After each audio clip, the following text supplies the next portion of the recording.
Hello everyone, welcome back to Beyond the Veil Tarot and Astrology. My name is Candice Marie. Thanks for joining me. I'll be your astrologer this evening. We are live here on October 11th, 2024, and we are talking all about the astrology and what's going on in your guys' charts. We're doing live readings this evening, so if you can see me, give me a thumbs up, like the video, share the stream, and make sure you click the bell button below and subscribe to the channel so you're alerted as to when I have new videos. We have videos here every Tuesday, Thursday, Friday, and Sunday. We incorporate tarot as well as astrology and the Sabian symbols. We do lots of content for you guys, new and full moon reports, webinars, horoscopes, and obviously Sunday's astro weather. So if you guys want to support me as a full-time content creator, you can do so by getting a reading. You can also consider joining my memberships.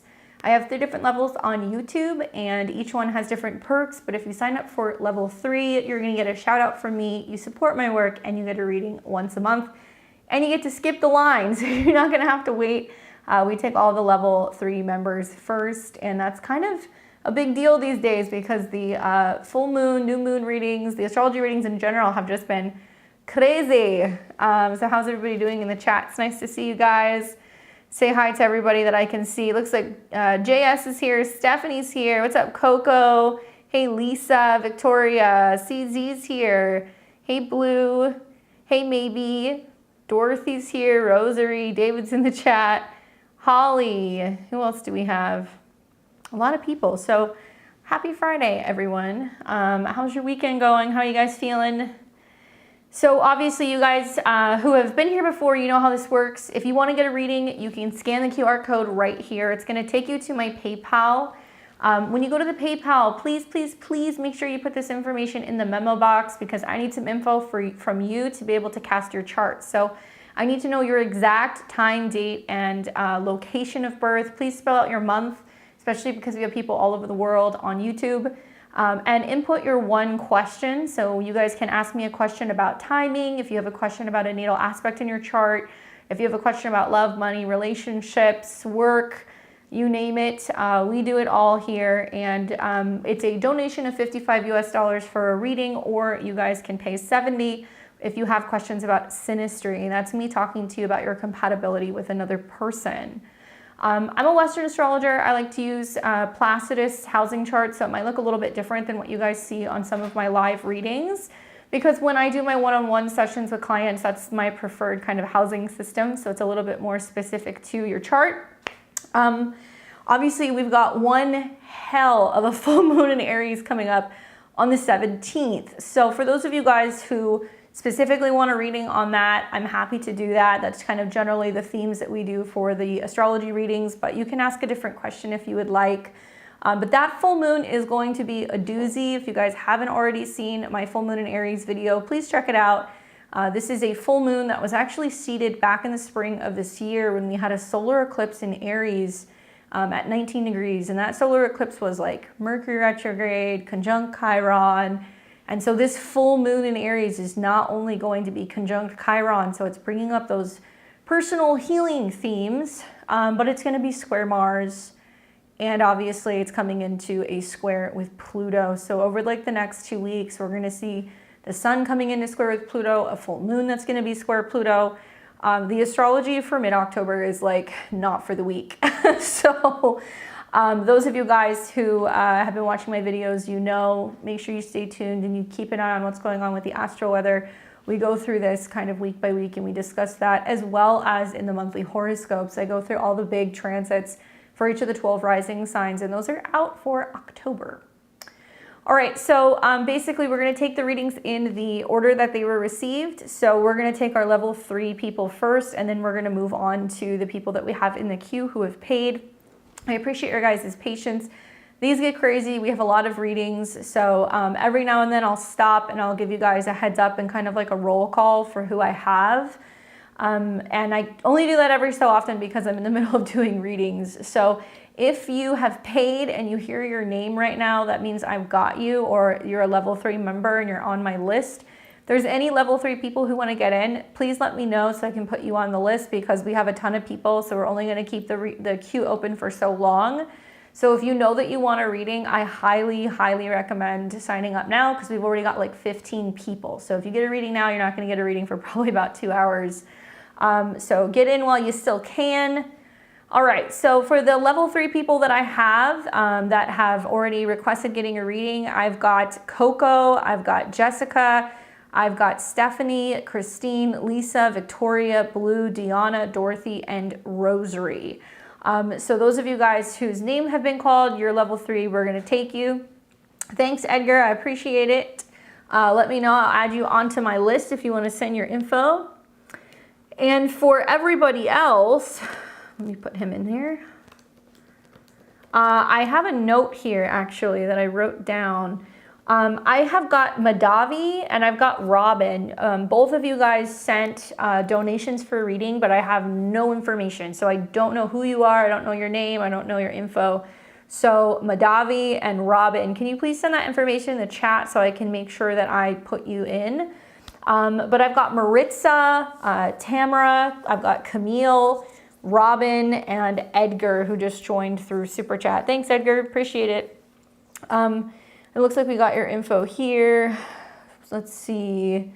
So we don't do like full-blown solar return readings. I can take a look at your transits to your natal chart. I can kind of tell you what I see, if that's something that you want.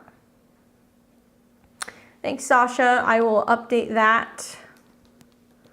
Let me see if there's anybody who popped in, and we'll let you guys know we're going to do last call. But once we call that, we will let you know. Looks like we got Sasha and Belzy. Okay, so you guys are the 2 that got in.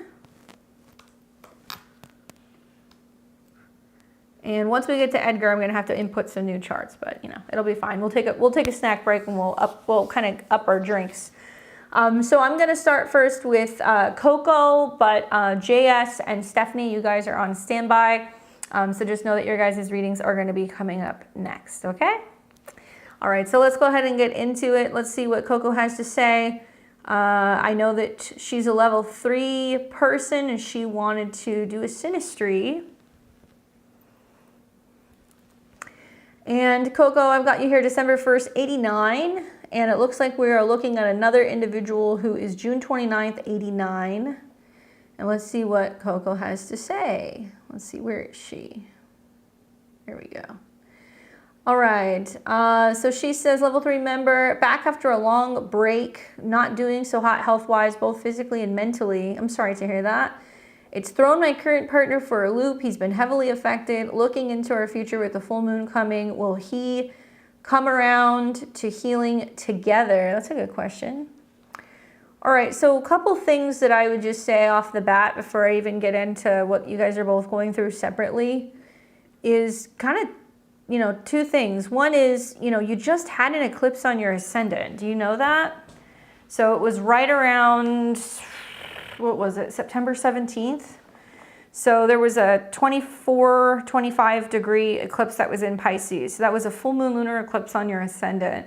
And your ascendant deals with your body, right? On top of that, you know, you're a Sagittarius sun. So you've been not only under the transits of having transit Saturn square your sun and your Mercury this year, which rules your 7th house of relationships, right? So there was going to be obviously some challenges and delays, some issues revolving around, you know, maybe your body, your health, just your connection to other people.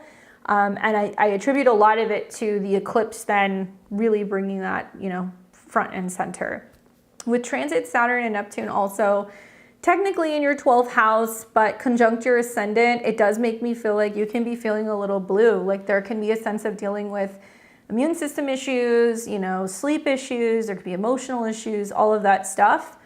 And so Saturn right now is retrograde, and Saturn's still going to come into another square with your natal Mercury, and that's going to impact relationships.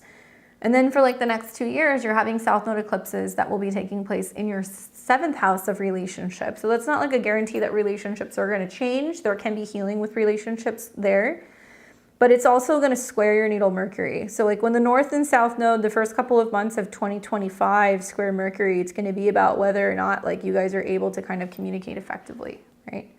It's not unusual also, like having all that Capricorn, like you're not someone who's like a stranger to having lower moods or maybe having bouts of depression. That can very much be Saturn on your moon, and that opposition to Jupiter in your first house, in your fourth house. So, you know, yeah, next year you'll have your Jupiter return, so that might ease it up a little bit, but just be mindful, like this is going to be a process of, I think, learning how to kind of communicate and connect better and talk a lot about like where you see yourself going in relationships. And so relationships are getting kind of tested, right? Let's flip this around a little bit. Let's look at his chart. So he's a Scorpio rising. You can't see the transits, but I know where they are. So transit Uranus is going through his 7th house right now, right? And it's been hanging out around 26, 27 degrees of Taurus. So not only is it coming up on an angle where honestly, like Uranus going into the 7th house for him can be about a partner that's going through like a breakdown or a breakthrough. It can also be about like erratic changes in relationships. It can be about somebody needing more freedom. It can kind of feel a little destabilizing with relationships as well. And it's squaring his north and his south node, right? In Leo and in Aquarius. And his moon's conjunct Algol. So it can also be about like a partner that's going through, major like emotional issues, sometimes like disturbances, or like going through like major food or like habit changes as well, or stress sometimes over like money. So, you know, Uranus going in and out of the 7th house is definitely a big deal, because every single time it goes through there, you're going to see something kind of significant, you know, kind of come up in relationships. So you're kind of the Uranian person in his life right now. Also, something to think about is like, you know, the moon's the most emotional, kind of sensitive part of the chart, and it's intercepted in his 8th. So this means that it's like unexpected emotional changes going on with relationships, and he doesn't really know where it's going to come from. The good news is that he is in his, you know, coming into his Jupiter return in the 7th, and Jupiter is conjunct Mercury, which means it's going to be about communicating and like talking to somebody about their fears, their vulnerabilities, and like being able to kind of move through some of that stuff. I would look at, you know, yeah, you can look at the full moon. The full moon's not really going to do much in this chart. Really, you're going to be wanting to look at the full moon that's going to be in Taurus, which is going to be closer to, I think, November 17th-ish. I'll look at that in a second. That one's going to be a bigger deal in his astrology, because it's going to be right smack dab on his descendant, conjunct his moon, and it's also going to be conjunct Uranus. So that's going to be like a bigger turning point for relationships. Also in his astrology, if you notice, his 7th house ruler is Venus. And where is Venus? At 0 degrees of Leo. So transiting Pluto is in opposition to Venus. So his 7th house relationship lord is under attack right now. And he will also have Mars turn retrograde, conjunct his natal Mars and his Venus. So this tells me basically that like the Mars retrograde, especially for Scorpio risings, for this chart, it's going to be a big deal. It's going to be about going back and forth in a relationship and kind of like some big decisions and determinations in regards to where you guys are going. Thankfully, Pluto is coming out of an opposition with his Venus. So once it goes into Aquarius, you know, next year it'll be like, you know, anywhere from like 1 to 3 degrees, even when it retrogrades. So he's almost finished with the direct opposition. I feel like that plus Uranus on his descendant is like a really big turning point. The full moon's going to be in his 5th house, Placidus. So this is going to be about like, you know, girlfriends, romantic kind of themes, 5th house, but it does play off of his whole sign 6th, which is going to be about a romantic partner and some kind of health related issue. So it's like, you know, it's pretty direct. That full moon also, it's going to be at 24 degrees. So it's not exactly squaring his Capricorn or his Cancer placements. Thankfully, it does start to come into a square with his Venus, but I don't really see this being detrimental. I actually feel like the Mars retrograde is going to be a bigger lesson in like change of directionship with relationship and whether or not, you know, you guys kind of weather the storm, in my opinion. The full moon for you is still in your 1st house. So you'll hear as like a Pisces rising that it's like money related, financial, whatever.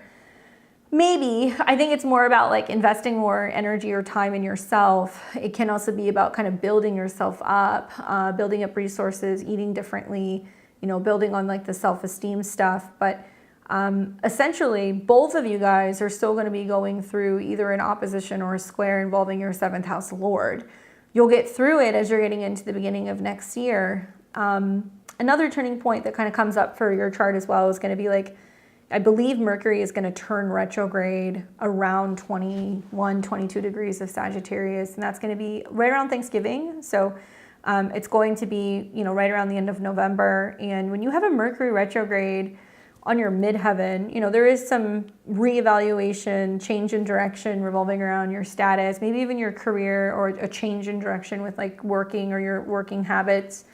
But it is your 7th house ruler, right? So like Mercury will go retrograde, it'll oppose Jupiter, which is you, and it'll square Saturn. So it's like December is a big turning point, both because of his Mars retrograde over his 7th house lord and because of your Mercury retrograde in opposition to Jupiter. And what's interesting is, to me, it seems like it's going to be also like a lot about like home and housing related things, right? Like because it's going to oppose Jupiter in the 4th. So I don't know if that's going to mean like if you're getting out of the house, if you're getting out, if you're doing things as like a partner or a relationship together more, or if he's trying to get you out of the house. It can also mean that there's like a change in direction revolving around what you're hoping to achieve, right? Like I think of like Scorpio rising charts right now with Uranus in the 7th and eclipses in the 5th. There's like big decisions revolving around matters of the heart, and like more so commitment in relationships that could lead to marriage, or it could lead to, you know, potential children. And then I look at your chart and I'm like, well, you know, the sway is more going to be in your direction. Like it's going to be whatever it is that you want. With the North Node and Saturn eclipses in your 1st house, it's going to be about what works for you. And sometimes when the North Node goes through the 1st house, you have to prioritize the self, you know, and sometimes, you know, relationships take back burner, or you go through periods where you're like, I just can't be in a relationship right now, or it's not that I don't care about you, I just need some time to kind of get my act together. So, you know, definitely November going into December is going to be a turning point. As will the spring of next year, when you have some more eclipses and some like retrogrades and things that are kind of, you know, going on in your 1st house. So you have some time, but in the immediate near future, when it comes to both of you guys, you want to pay attention more so to what's happening in, I believe, in mid-November with that full moon in the 7th. There's nothing coming up that's making me feel like it's like definitively not going to work though. You guys have some you have some really nice Sinistry. The Sun Jupiter is beautiful. He's got Mars and Venus in your 7th. There is some aspects obviously involving like Capricorn, but I don't think that's as heavy for you because you have so many planets in Capricorn. And his moon is almost in Gemini. So it's like kind of coming into like a full moon phase between the two of you. So, you know, when I think about like that axis of Gemini and Sagittarius, it's like a lot about communication and learning, and like what you're learning about each other and how your communication is going to be evolving, so you guys can get on the same page about the bigger picture of where you see things going. And I think a lot of Pisces risings right now are kind of like both overwhelmed and exhausted because of Saturn and Neptune, but also those squares to Jupiter is like, I don't know where I'm going to live. I don't know where I'm going to land. What am I doing? You know? And so a lot of this is like kind of getting like the home and the living situated, stuff situated first before the relationship can really truly kind of evolve the way that you want it to. Okay. I hope that that's helpful. I hope you feel better. That's definitely a doozy when you have an eclipse on the ascendant, girl. So take care of your body. Checks a lot of boxes. I could see that.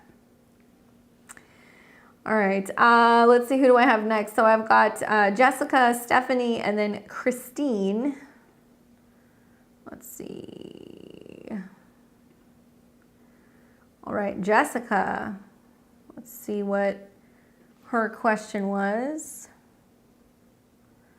So readings are now closed, guys. You gotta be quick. What's up, Jessica? I've got you here February 5th, 1990. And that was in El Paso. She says, general reading, whatever comes up, love or finances. I'm still trying to pay off debt. Health and finances heavily on my mind. Wondering if it'll go to raise soon or if I should look for a second job. I'm trying to focus on myself and want a relationship, and I'm not in a good place right now. I'm also working on my dream body. I feel disconnected from the world. Even friends feel so from the world, even friends, but so connected to, I'm going to assume you said me. Well, it's a good place to be. I'll give you guys an update of who I got in just a second. I know there's a couple of people asking. All right, so let's see what's going on with you, Jessica. Scorpio rising, and you got that moon in Gemini, sun in Aquarius. Well, you know, for all of my Scorpio risings, and I would even say this to Aries risings, like, guys, Mars is slowing down, okay? Mars is going to go retrograde pretty soon. So you're going to start feeling the effects of like the Mars retrograde coming up. And when Mars goes into shadow, which it did earlier in October, there is this sense of being like, oh, am I changing? Right? And when it's in Cancer, we get kind of like inner feelings. So I think that's part of it. I think that's part of it in a very big way, especially for you, right? Pluto's waking up, so that's a big deal for a Scorpio rising chart as well. Like there is this sense of like major shifts happening, revolving around the way that you think, the way that you communicate. Although in your chart, it's still in your second house. So it's kind of bringing on some of the Sag stuff where it's like breakthroughs with self-esteem and breakthroughs with finances and money. So when both of your chart rulers are either in shadow or getting ready to go direct, there's some big stuff that's kind of shifting. You have plenty of opportunity for relationship stuff this year. I'm gonna really reiterate that because I feel like both with Jupiter on top of your 7th house moon, there's gonna be a multitude of people who can come in that you can kind of connect to. And although Gemini is sometimes a little fickle, sometimes it can be kind of hot and cold, or it can be something that's just more playful. You know, it's not commitment oriented. Give yourself the opportunity to let love in, but you don't have to go looking for it, right? And even for an Aquarius, I would say, you know, Jupiter in Gemini, you're going to hear is good for like romance and relationships. But I think for you, it's got to be something that's got some depth. And it's got to be more than just like someone who's entertaining. It's somebody who you really kind of connect to on an emotional level because it's on your moon. The money stuff seems more pressing and like focusing on issues revolving around self-esteem and like values and how you feel about yourself and kind of building yourself up. Also, you know, Uranus is retrograde back into your 6th house. So there's more of a focus on your health and your habits that are going on. And Uranus, while it retrogrades, it's still in a trine to your natal Mercury and your Venus, which means that there is this sense of going, I need to really focus on kind of honing in on my work, my routines, my habits, my health, before, you know, Uranus wakes up and then goes back into your 7th house. So what you're saying to me makes perfect sense. I think that I would focus mostly on, you know, what's going on with Mars as well as Pluto. Now, Pluto is going to come into Aquarius, so you're not really going to see this until next year, but Pluto will then move into your 3rd house, which is going to be more about learning, communication, travel. And then Mars is going to go back and forth in opposition to Pluto. And so for you, the Mars retrograde is primarily in your 8th house and in your 2nd house. So it's going to be things like I'm making changes in how I'm spending money and my resources, and I'm paying off debt, and I'm kind of getting things handled when it comes to borrowing, lending, saving. Like that is the focus. That is going to be the focus basically the end of October, really all the way through the spring of next year. If you're going to get another job, that's going to be connected both to Mercury, where, you know, Uranus is still trining that. You could go looking for a job and maybe land something that could be like a gig job or something flexible or kind of temporary. That could be happening for you right around mid-November. You're going to have a full moon that's going to be in Taurus in your 6th house of work and routine, which will be trining your natal Saturn, Venus, and Mercury, right? So I think that's very doable. I also feel like, you know, for an Aquarius, Mars turning retrograde. Mars is going to retrograde 6 houses away from your sun. So that's going to be a change in direction with work, habits, and routine. The service industry, the food industry, bartending, serving, all that stuff is very 6th house. So I would say like, yeah, you got good transits, go for it, right? In the background also, like you have yet to come into your financial peak period. You will come into your financial peak period when you see that there is going to be a bunch of planets going through Capricorn. And I love for a Scorpio rising chart, you know, Jupiter in your whole sign 8th house is basically saying you can have more money through the generosity of other people, right? And like Gemini is duality. So it could be a second job. It could be that there are people who are tipping you more, that you're communicating and kind of connecting with people who you're providing services to, and you can make some extra cash. And I do think that you could kind of get ahead there. Your kind of peak, I guess, period, I would say, is like when planets start getting into Capricorn. So like, you know, you're going to have Venus come into your 2nd house right around mid-November. Then you're going to have Mercury come in there. Well, it looks like it's going to retrograde, so it's going to slow down. But basically like November, all the way through the end of January is a really favorable time because planets go through your money house and it's going to come into conjunction with Pluto, which can be powerful changes revolving around money and resources. And it's going to be trining Uranus. So I say, yeah, game on for all of that stuff. You'll have an opportunity to kind of get back into the swing of like dating and relationship stuff. I'm not saying you have to wait, but if you feel like work, money, health is a priority right now, there's something to that. And I do feel like with like Venus going retrograde, Mercury going retrograde, you know, in the spring, kind of February, March, April, you might kind of feel like you've gotten to a place where you're ready to kind of get back into dating again, right?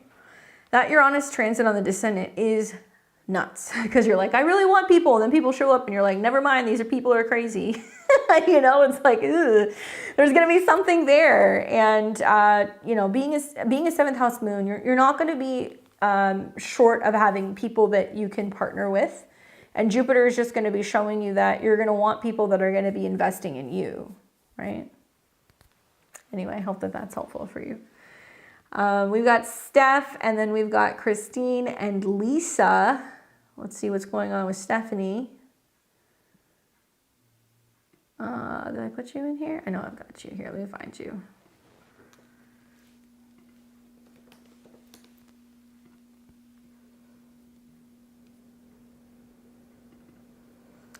Oh, Stephanie, every time I see your ascendant, I'm like, I can't wait till Pluto's Capricorn for you because I'm a Libra rising and I remember how difficult that time period was when Pluto was squaring my ascendant and my descendant. All right, she says, hey, Candace, cashing in. How can I best prepare for this Mars retrograde going over my Mercury? My job let me go. I'm looking for a new job, and I'm attending orientation on the 17th for a business grant for my PMU business. Mars rules my 6th and 7th along with my second house. I feel free and just different in a positive way after my job let me go, like a blessing. I want to do a lot of things. Well, I like your optimism there, girl. I know, Edgar, I've got you, but guess what? Unfortunately, there's about 8 people or more. There's about 10 people actually that are ahead of you. So I'll call your name when we're getting closer. Don't worry. All right, so let's see what's kind of going on here. So first things first, you know, the Mars retrograde, good question. It's going to go right over your midheaven, and this is Placidus. So you might see like some of the themes from the whole sign 11th house, some of the themes from like the Placidus kind of 10th into the 9th house. It's going to be on an angle. So I definitely think Mars turning retrograde, being connected to your money, resources, and possessions, as well as work and routine, is going to fall more so under the realm of like the Scorpio rising kind of predictions. Look at your midheaven at a 2. This is about money. So I would say this to any Libra rising, like, or Scorpio rising. Mars going retrograde through your 10th house or through your midheaven basically means that you're going to go, okay, I'm changing direction in the way that I look at work and how I'm making money. And for a lot of us, it's going to be like, I want to work smarter, not harder, and willing to kind of take a step back from doing as much work to be focusing on something that's going to be more productive and I think bring us more success in the long term.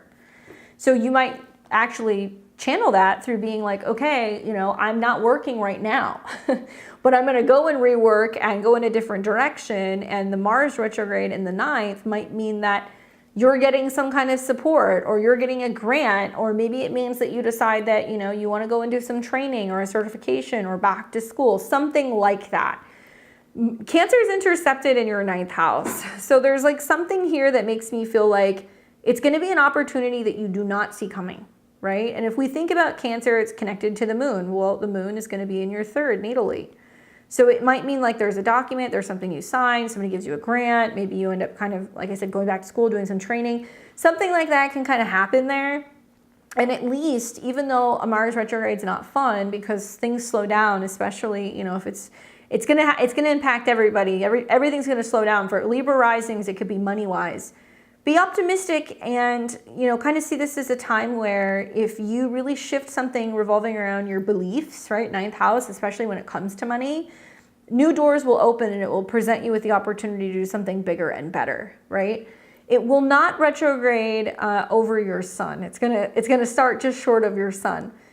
But I do think that this is going to be like a new philosophy revolving around your career, because it's close enough to your sun, which is your 10th house lord.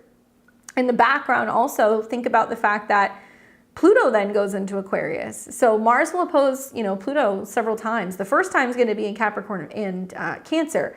The second time is going to be happening when it's in Aquarius and in Leo. And I feel like this could be a situation where, the change in direction of where you're going with your job has a big impact on you emotionally, right? Remember, Aquarius is about liberation. It's about freedom. So it might mean like, wow, I feel like liberated because I have a place that I can like live. I'm changing directions with my career. Maybe I'm scaling back, but it's because I've shifted something about my beliefs.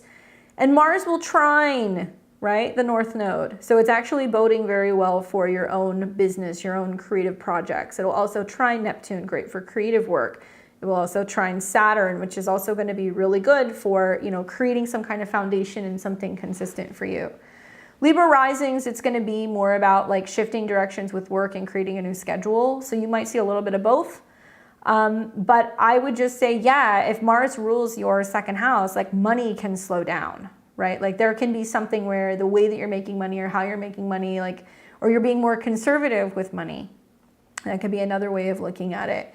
But Mars also rules like relationships with others. So it might mean that people are coming in to kind of help you kind of rework and reimagine the direction that you're going with your career. And thankfully, the trines to your Pluto at 22 is definitely about a change in the way that you're making money, right? So like it's not a terrible thing, I think, for you to be dealing with. And you're not in a Mars-annual perfection year, so it's going to make it a little bit easier to kind of navigate, I think. Mercury also is connected to the retrograde because it'll go back and forth over Mercury a couple times.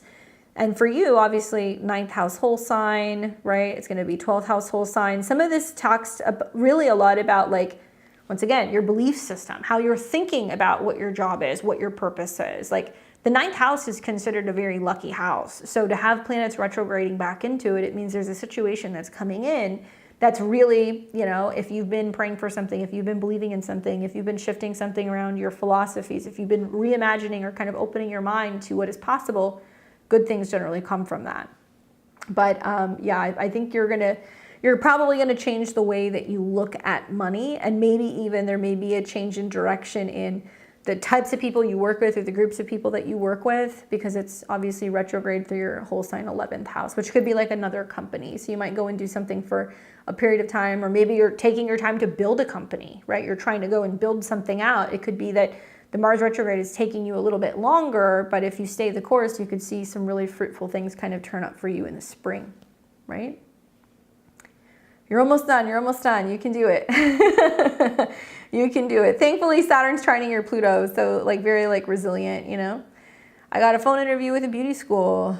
I didn't like the schedule. So that's the thing, is that, and also I would say that's a very Libra rising transit right now, right? Saturn in the 6th house of daily routine and your schedule, and then it's going to square off with Jupiter in Gemini, which is in your whole sign 9th house of education. So that's why I can't totally rule out whole sign. I go back and forth. Part of me is like, should I just do whole sign for a year?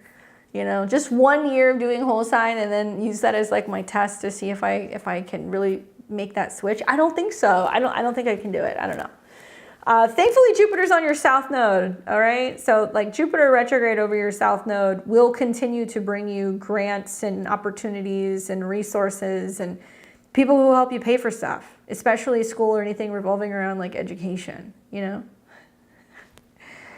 let me go and Mars was on your sun. Well, I mean, in that case, it was inevitable. I mean, I think that was as Mars was coming into shadow, and when Mars was on your sun, it was trining Saturn. So in a weird way, it's saying like, no, you need to go and do what's actually going to make you happy. You need to go and do your own thing. Make the time for it. Which is annoying, I know. As a Libra rising, I feel the same way about some stuff right now. Anyway, I hope that that's helpful. And if you're not working and you don't have a plan, then the Mars retrograde could definitely bring you back into work. So if you've got a situation that's kind of going haywire, retrogrades can actually kind of restabilize things. And everything wants you to work on your own stuff, girl. Hopefully that's helpful for you. I've got Christine, Lisa, and then Victoria, but I do want to give you guys an update, so I can tell you who I have. Let me see, let me pull up Christine's chart really quick. Where is she?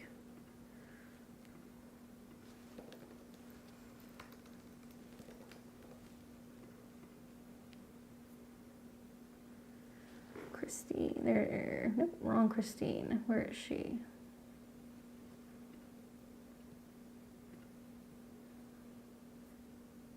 There she is. All right, so I'm gonna give you guys an update. So if you hear your name, that means I got your payment. Thanks, Victoria. You can send it whenever you want.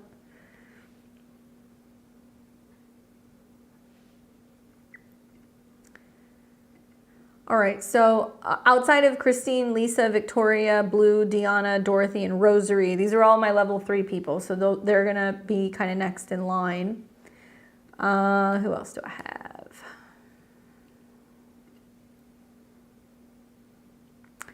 Okay, this is who else I have. Carly, Melissa, Warrior Queen, Belzy, Sasha, Robin, Camille, Tamara, and that's everybody. All right. So, oh, I take that back. And also Maritza and Madavi. All right. So if you hear your name, I have you. Might just take a little bit to get to you, but you'll hear me call out your name as we're getting closer. All right. So let's look at Christine. Let's see what's going on with her question.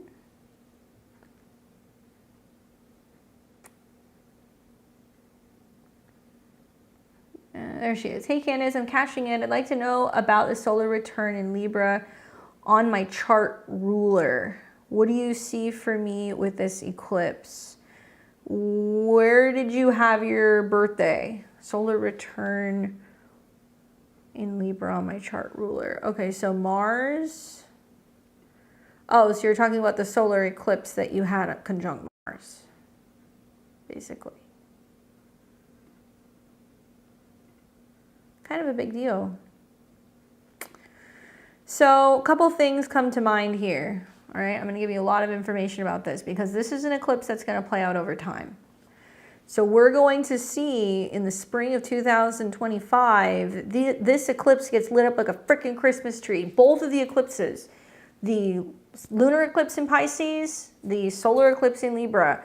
I don't know about you guys, but like I kind of feel like nothing really happened. I don't want to challenge the universe on that, but I kind of feel like nothing happened. So look at what's going to happen in 6 months. In 6 months' time, we are going to have Venus retrograde in opposition to that eclipse, which was at 10. We are going to have Mercury retrograde in opposition to that eclipse, which was at 10.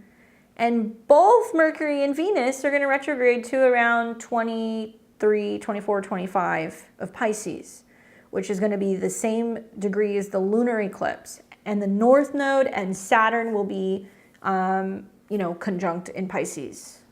So you're going to see stuff happen. Maybe you're not seeing it right now. Oppositions are relational. So it basically means something's happening outside of ourselves, right? So what is Aries? Aries is our self. It is our drive. It is also our passion. It can be our determination. It can be about physical stuff. For a Scorpio rising chart, technically these retrogrades are happening in your whole sign 6th house, which is about where you're working, how you're working, your health, your habits, your pets, right? And so the fact that this retrograde is going to go from your 6th into your 5th, I think is more positive because it means that it's bringing up the need to reevaluate and review or rework something in regards to the 5th house. So what is the 5th house?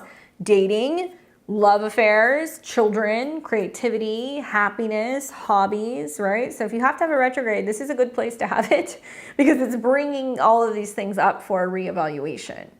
On one hand, it can mean that you're reevaluating relationships. And I would say like with your 7th house lord in opposition to your chart ruler, that may very well happen. And karmic things happen during retrogrades.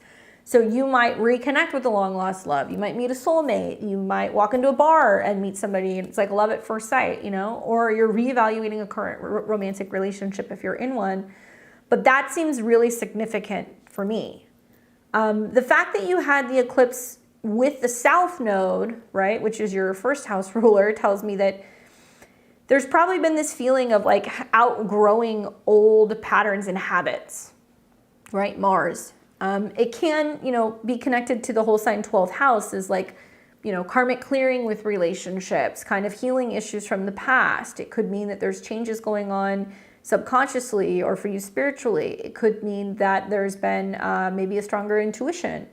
But in your Placidus chart, it's been in the 11th. So like the textbook astrology would say, well, you know, maybe there was a falling out with a friend, or maybe there was somebody who you felt was like fair weather and you decided, you know what, this isn't working. I'm going to cut ties with this group or this individual or this person. It's not working for me. I don't want to be associated with, you know, that person. Maybe it means that there is a change revolving around your goals, and your goals revolving around relationships, Libra, have changed, and what you're hoping to achieve with other people. Or maybe you've been feeling disconnected a little bit socially. So the eclipse in the retrograde that's going to come in the spring is bringing all of your attention to the 5th house, which is kind of like, well, what's going to make you happy? What can you create? What do you enjoy doing? And I think that's really what it's going to be about in a nutshell. It can mean that it's going to take until the full moon in Libra, which will not be an eclipse. Thank God, no more. But it will become a full moon. Let's look at that. There we go. And it looks like the full moon's going to be in Libra around 23 degrees. All right. Kind of interesting because, well, it is on the cusp of your 12th house. And this is about obviously big completions and conclusions that you may not see coming. Ruled by Venus. And where is Venus at the time of this particular this full moon? It's retrograde conjunct Saturn. So in your 4th house, it could be about changes with your home and your family, maybe making big decisions about changing or rearranging or redecorating your bedroom, taking care of like a family member or relative, that kind of stuff, you know, because it's in your 4th. And it is going to oppose Chiron and the sun on the cusp of your 5th house. I'd be paying attention to my habits and my health, because a full moon in the 12th can definitely put us down if we're not feeling well or if we're feeling under the weather. And I feel like this is a time where you're learning how to kind of be more focused on enriching your relationships also behind the scenes. You know, 12th house can mean like, are we actually taking time to like connect in a deep kind of profound spiritual way? And how are we making more time to create together, be together, you know, focus on intimacy, that kind of stuff. If you're in a good, healthy relationship, then you shouldn't have a problem. And thankfully, like, you know, if you've been married for as long as you've been married and you've gone through the Uranus transit, you're golden, you know, and Jupiter's conjunct Venus this year. So you are protected. I just think that it's about changing either something aesthetically, or it's going to be about changing something revolving around your vision and kind of what your goals are. I'll be redecorating my bedroom. There you go. 12th house. See? And Libra is design, aesthetics, and yeah, I mean, you know, are you probably gonna have to like maybe move some stuff, gut some stuff, you know, rearrange, you know, furniture, kind of be in and out of there. And when you have full moons in the 12th house, when you have transits involving the 12th house Lord, you know, when you stir stuff up in the bedroom, like psychologically and emotionally, that things happen, you know, or in the attic, it could be the attic as well, or you're kind of pulling things out you haven't seen for a while. So it sounds like you're going to be using it in a more positive way. I would just say keep in mind that Venus is retrograde at this time. So it's going to take a little bit longer to see some of the results of what you're hoping to achieve.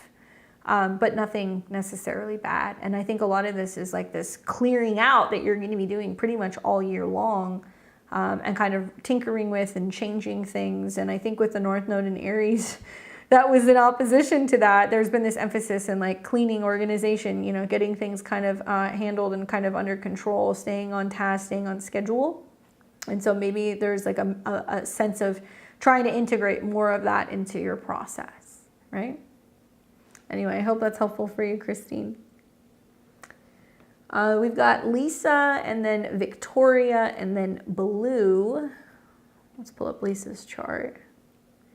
Thank you guys for your patience. I appreciate it.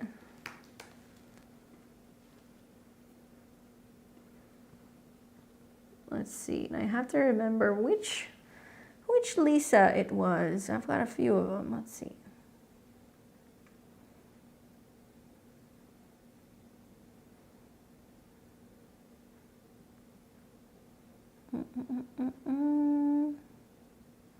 January 14th. That's what I thought. Lisa C. What's up, Lisa? Lisa's a Leo rising, Sun in Capricorn, Moon in Aquarius. She says, hey, cashing in. You mentioned October being crazy. Please, can we look at the energies you think it's important for me? Been struggling with moods, anger a lot. Sounds like some of the Mars squares that's coming up. You're welcome, Christine. All right, so here's the deal. On one hand, this can be attributed to the fact that Mars is in your 12th house. So that can be dealing with like repressed anger, frustration, emotions. And Mars has not only been conjunct Saturn, where that's becoming more prominent or you're more aware of it, but Mars is also coming into opposition with your Sun, which is your chart ruler, right? So that kind of feels irritating. And part of you is like, do I hold it in or do I kind of blow up? And then to take things a step further, you know, this next week or two, your chart ruler, the Sun, is going through Libra, where it's about diplomacy, balance, partnerships, and it's highlighting your third house of communication. And it's coming into a square with the Sun, a square with Mars. So there is this feeling of like wanting to confront people, wanting to say things, and like not knowing whether you say anything, and like it can be hard to kind of find the middle ground with a square because you kind of want to go to one extreme or the other.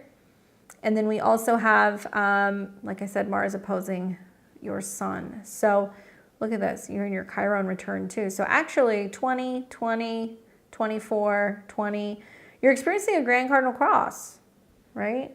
I've been struggling, caring about my job too, hating it lately. Well, that full moon is right on your midheaven. And you want to be really mindful of where intention goes, energy flows. So a full moon on your midheaven is the highest point in your chart. And so sometimes when I see people have a full moon here, there's like a big change that happens with work. It doesn't mean that you quit your job, but if you get like, you know, totally heated, you can say some stuff and you can be like, I'm out. But this could be changes also going on revolving around like management, you know, and superiors and like dealing with bosses and that kind of stuff. But this full moon squares Mars, and Mars is the ruler and it's in the 12th house. So it looks like the theme here for, let's say, like the 17th through like the 22nd is going to be like keeping your cool, right? Especially because you're going to feel like there are some people who are just like not doing their job or they're not competent. Because for a Capricorn Sun, the Mars opposition is kind of like, it's about relationships, but Mars is connected to your Placidus 10th. So there's this sense of being like, why is it when I need something done, people aren't doing it? Like, where are the people in charge? And like, why is this falling on me? You know, and kind of getting agitated about all of the things that a sixth house Sun gets agitated about because people aren't on time. They don't have their act together, right? They're not reliable. Thankfully, you know, Saturn is the ruler of your sixth house, and Mars will trine Saturn several times. So it literally is like finding your Zen space, like knowing when you get frustrated to like take a walk, meditate, like walk away from the situation, diffuse the situation. It's also about not carrying that around with you because of the impact that that can have on your body, right? It's in opposition to both the Sun and Pluto in the sixth house. You don't have to have planets, you know, that are impacted by these particular transits. Like you may be a mutable sign, you might be a fixed sign, and you're like, this isn't my problem. No, because what you're going to see is when all of these planets square off with this full moon, Mars, Moon Chiron, Pluto, and the Sun, other people are going to get moody, reactionary, and kind of defensive. And unfortunately, when we have these transits in the sky, it creates friction for everybody. And that full moon is going to be a big one. And really what it looks like to me is the Sun, which rules your chart, being in the 4th house, is in opposition to the moon, where you're like, I would rather be home. You know, I need a mental health day.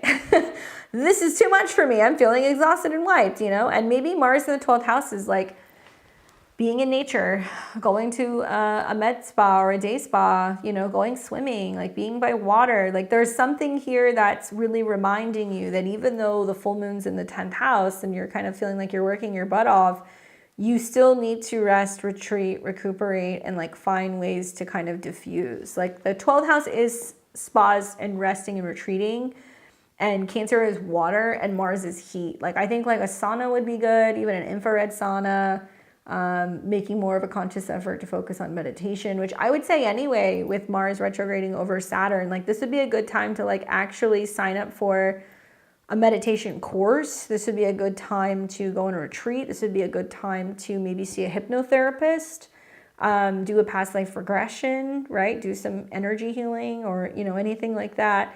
That will help you deal with that stuff, because unfortunately the 12th house is kind of like what's out in the ethers. It's not really something that we can kind of see physically.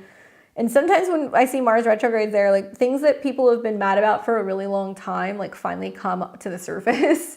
And it comes through dreams, and you'll have nightmares actually with Mars in the 12th house. So if you start seeing that you're having like, you know, sleep terrors, nightmares, you're waking up in the middle of the night, you're having like, you know, night sweats. This is all Mars in the 12th house in Cancer, and that can be kind of showing you that there's some stuff that you're kind of holding on to that's repressed that you haven't dealt with.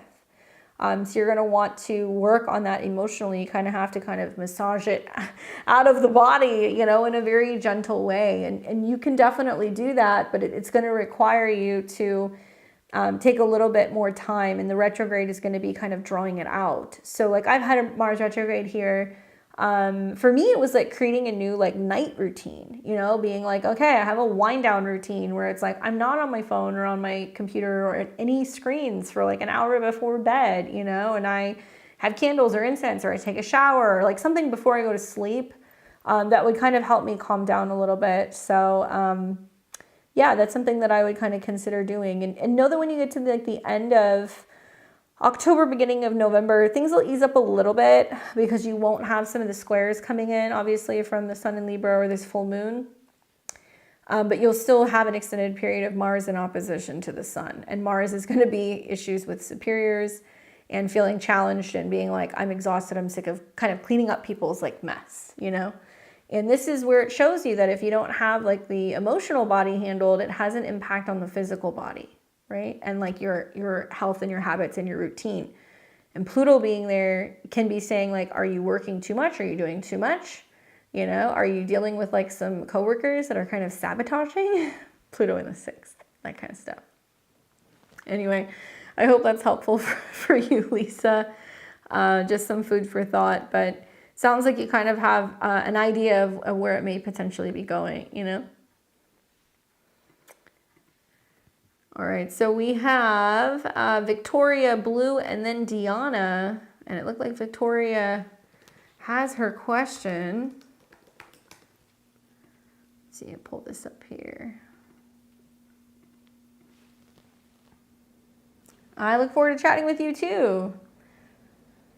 All right, she says, please take a look at my natal chart. I want a reading about my Black Moon Lilith at 2 degrees of Aquarius. Tell me about myself. Take a look and let me know how I show up in the world. Thank you for all you do. I like these questions.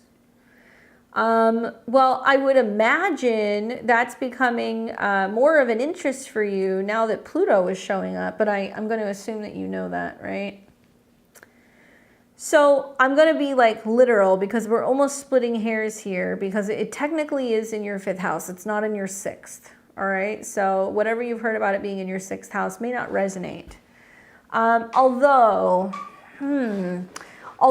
I think of like Aquarius as being like social justice and like things revolving around like helping the masses and people, and like especially Lilith can mean like women's rights and protecting women and helping women who have felt wronged.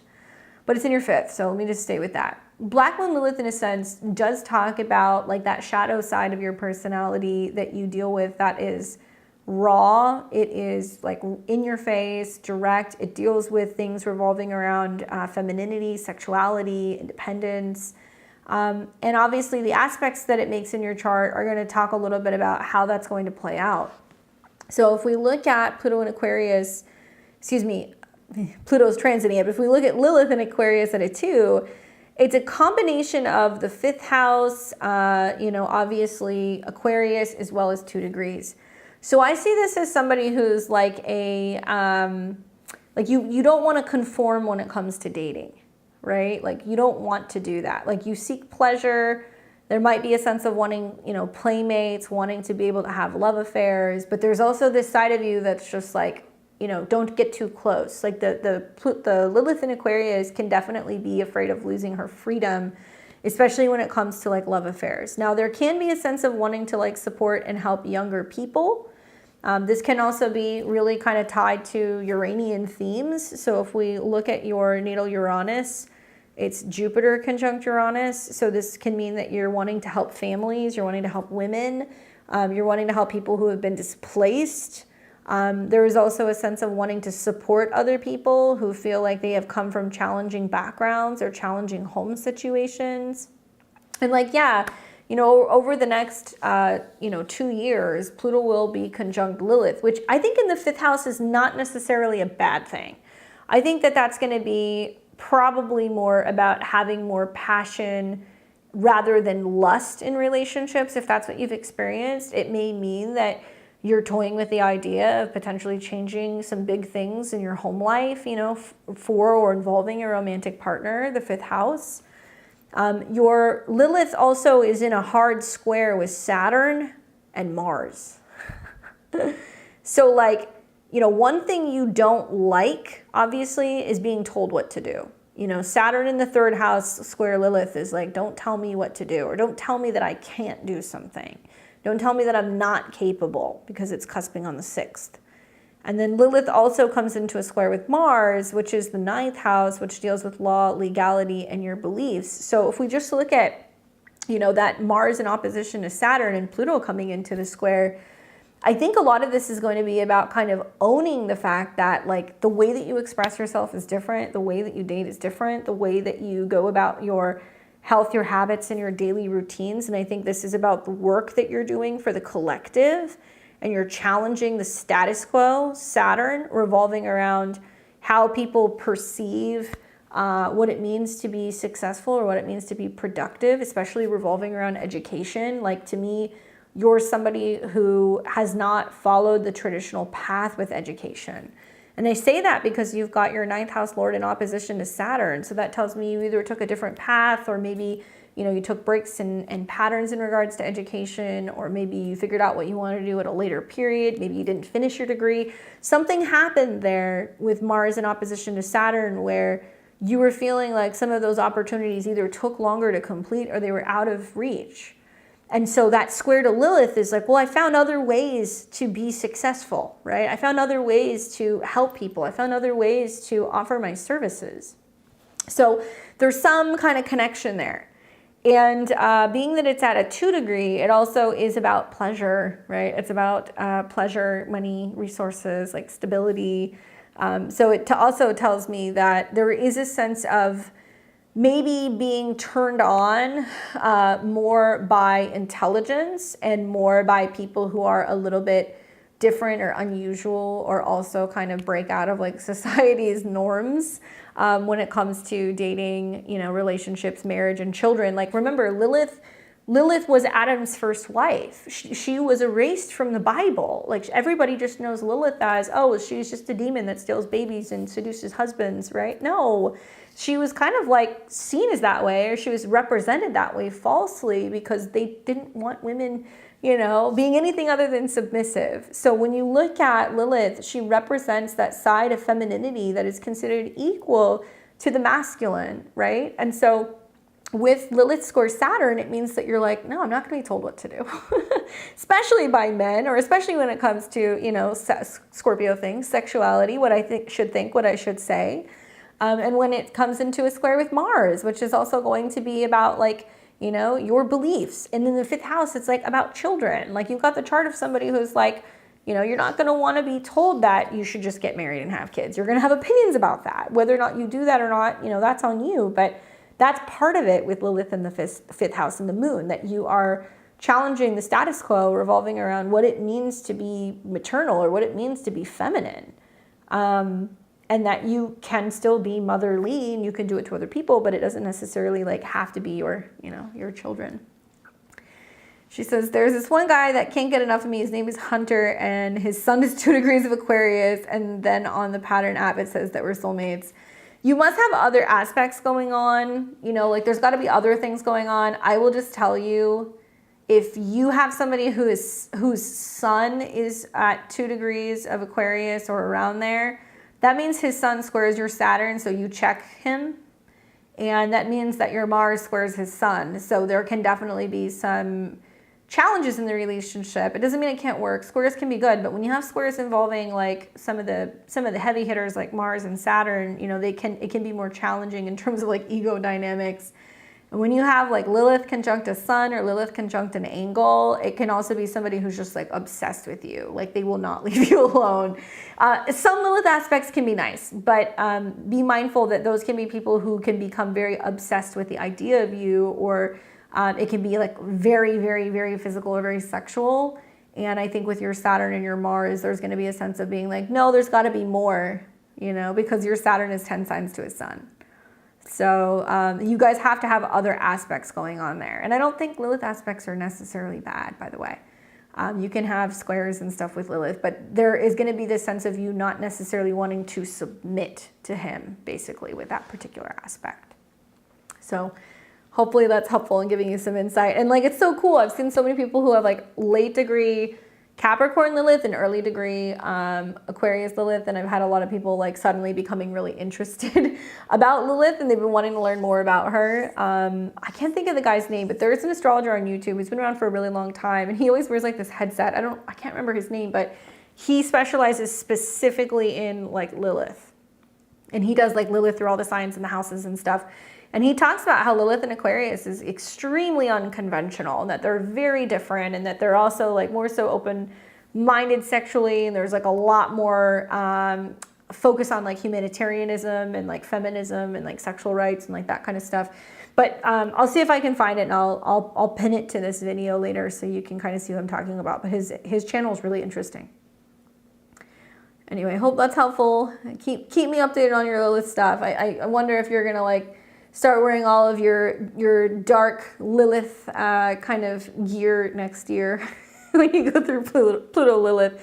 Maybe you'll start wearing costumes, you know? So we have Blue, Deanna, and then Dorothy.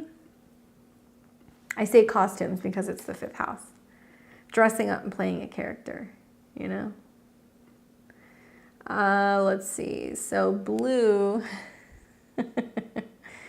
Let me pull up her info here.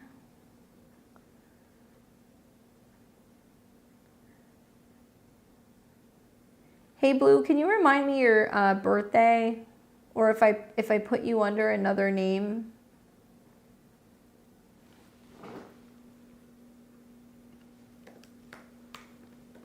Although I could have sworn I saw you earlier. January 22nd, is that right? I think so. 86.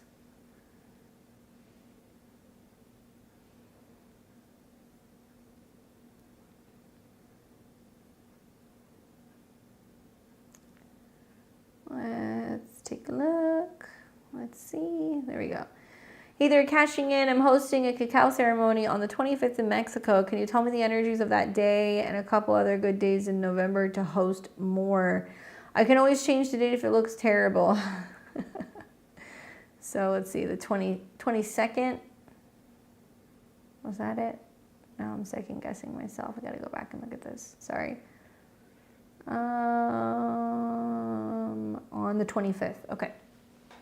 In Mexico. Well, let's look.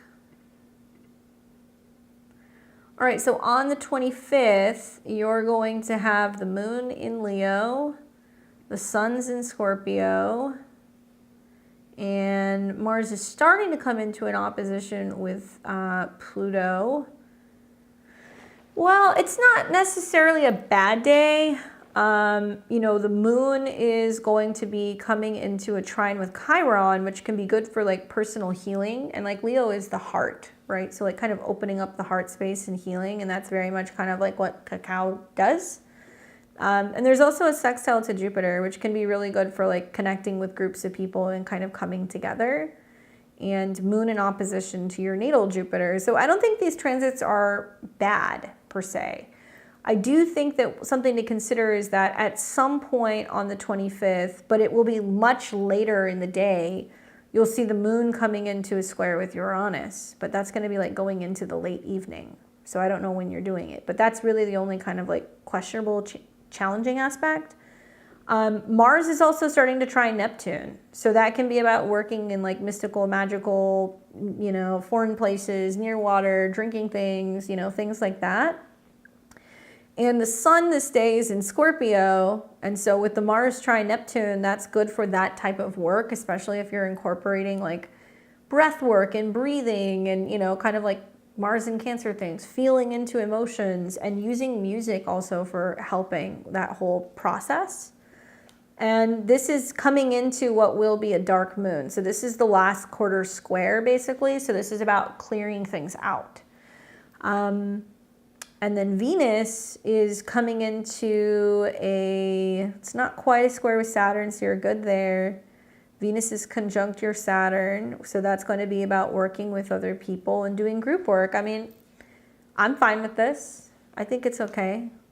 I don't think there's anything wrong with that.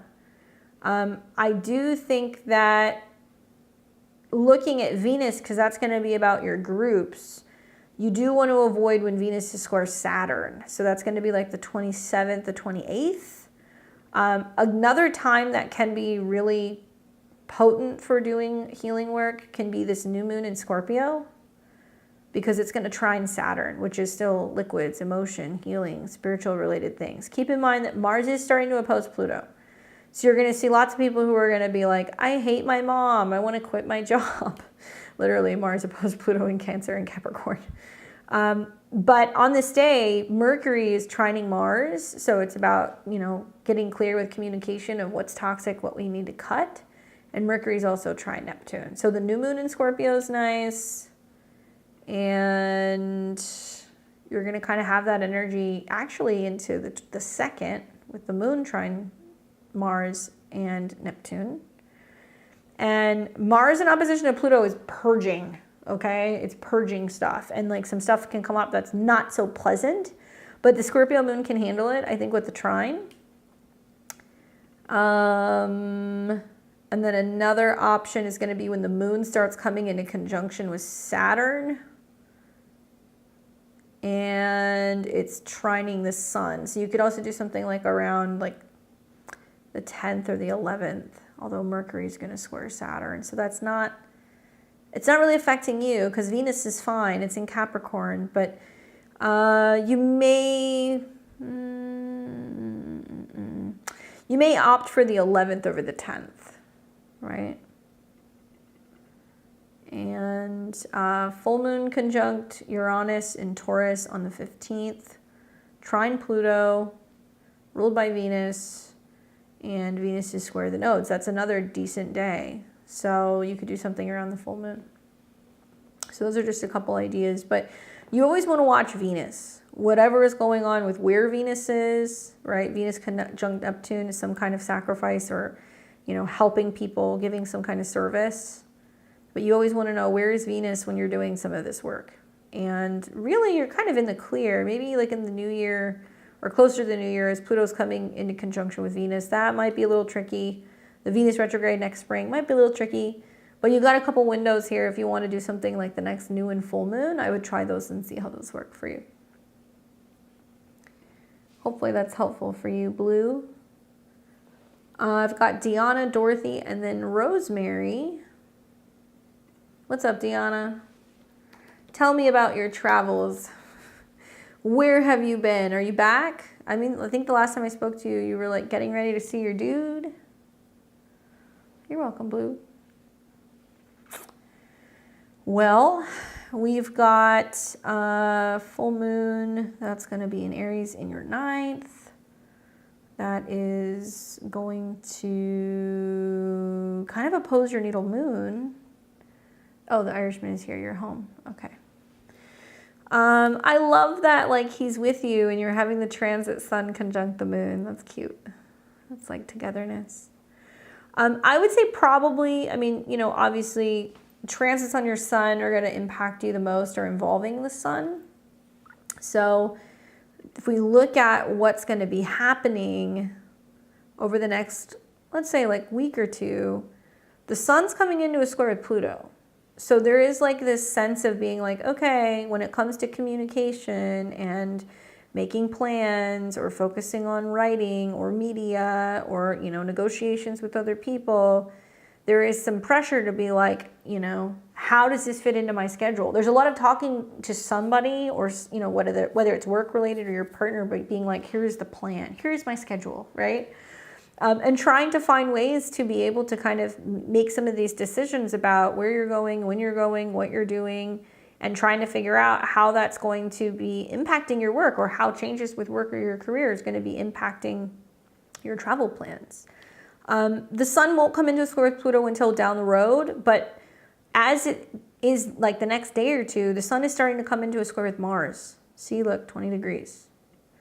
So what's happening here is that, you know, Mars going into your 12th house is kind of highlighting like, okay, you know, what am I planning in terms of some extended kind of period of time being away or being in another country?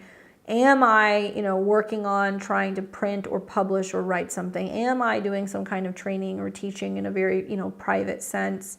And that's starting to come into a square with the sun. So I feel like first things first, you sit down and you kind of look at like what your life looks like for the next like, you know, 3 to like 6 months, where you're planning on going, what you're doing, when you're working, how you're working. You start talking about that, kind of figuring out a schedule, so that way it can make it easier for you to be able to plan if you are going to be doing some retreats or some private groups or things with other people. And it's not just the sun square Mars, it's also like Mars has been squaring your Pluto and it's been squaring your moon, which means there are some things on your mind that you're wanting to talk about, but you're like, is it the right time? I don't know, is it the right time? Do I do this? Do I not do this? And you just had that solar eclipse that was very, very close to your moon and your Pluto. So it planted a seed. And with this full moon that's coming in Aries in your 9th, square Mars, it means that you're going to feel like, okay, now is the time to start making plans, figuring out where we're going. Are we buying the airfare? Are we, you know, kind of planning the trip, like some of that stuff. So yeah, a lot of it's going to be about kind of discussing the timing and how some of these plans kind of fit or revolve around like the work that you feel like you need to do or that, you know, you're responsible to kind of get done, in my opinion. The other thing that I would just pay attention to that's also happening is that pretty soon you're going to see then planets go into your 4th house. That'll be the later part of October going into November. So you're probably going to be a little grounded until then. Like there's a lot of like getting stuff in order in regards to your home base, and all that's going to be trining Saturn. So there may be more discussions maybe in November, kind of talking about like home and like living situation stuff and what the plan is or what changes you're having around your home, or maybe talking to your family about some of your like living situation stuff that can be happening. And then Venus is going to go into Capricorn. So this is looking good in regards to like relationship stuff when you have a Venus-Juno conjunction around the 12th of November. And then Venus is going to be conjunct natal Venus, and that's going to be like around the 17th and the 18th, and then it's going to be on your sun. Really good for work, for clients, for anything revolving around like productivity, because that's your whole sign 6th. And feeling like you can get a lot of work done, and like, you know, pretty much the middle part of November is when I think there's going to be opportunities to start kind of sharing like services and like things that you have to offer with others, right? You know, we can talk about this down the road, but in the future when you come back for one of your monthly readings, we should chit chat about this Mars retrograde. Because Mars is going to go retrograde pretty much within 1.5 degrees of your natal Mars. Now, you were born with Mars retrograde. So this is like the same Mars cycle as when you were born. But the fact that it's going to be happening, you know, in your 12th house, that it's going to be trining stuff that's going on with your 4th house, that it's going to be trining the North Node, there is some big decision coming about your living situation. And, you know, you can wait until later in the year to talk about it, or it might start coming up a little bit sooner. But this might be that you go and do an extended period in another place to see how you do there, being there a little bit longer, before maybe kind of getting into the spring of next year and then making a bigger decision about where you want to live, right? Crossing your finger, girl, that I can move. Yeah, something is going to happen there. Like you're planning it, even if it's not something that happens until a little bit later on the road, down the road. But that's what's coming. I saw you in my books. I know that I've got you, but that's going to be a really important transit. Okay? And obviously, being that it's at an 8 is going to deal a lot like with change and also like money and things revolving around, well, okay, if I do move, what happens with work, right? That kind of stuff. Anyway, I'll put a pin in that so that way I make sure that we chat about that when I get to see you in a session. I hope that that's helpful. I hope you enjoy your time with your dude. So we've got Dorothy and then Rosary, and then we will move on to the other people in our list. What's up, Dorothy?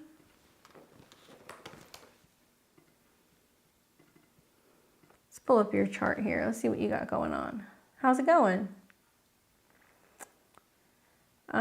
Let's see. Where is she?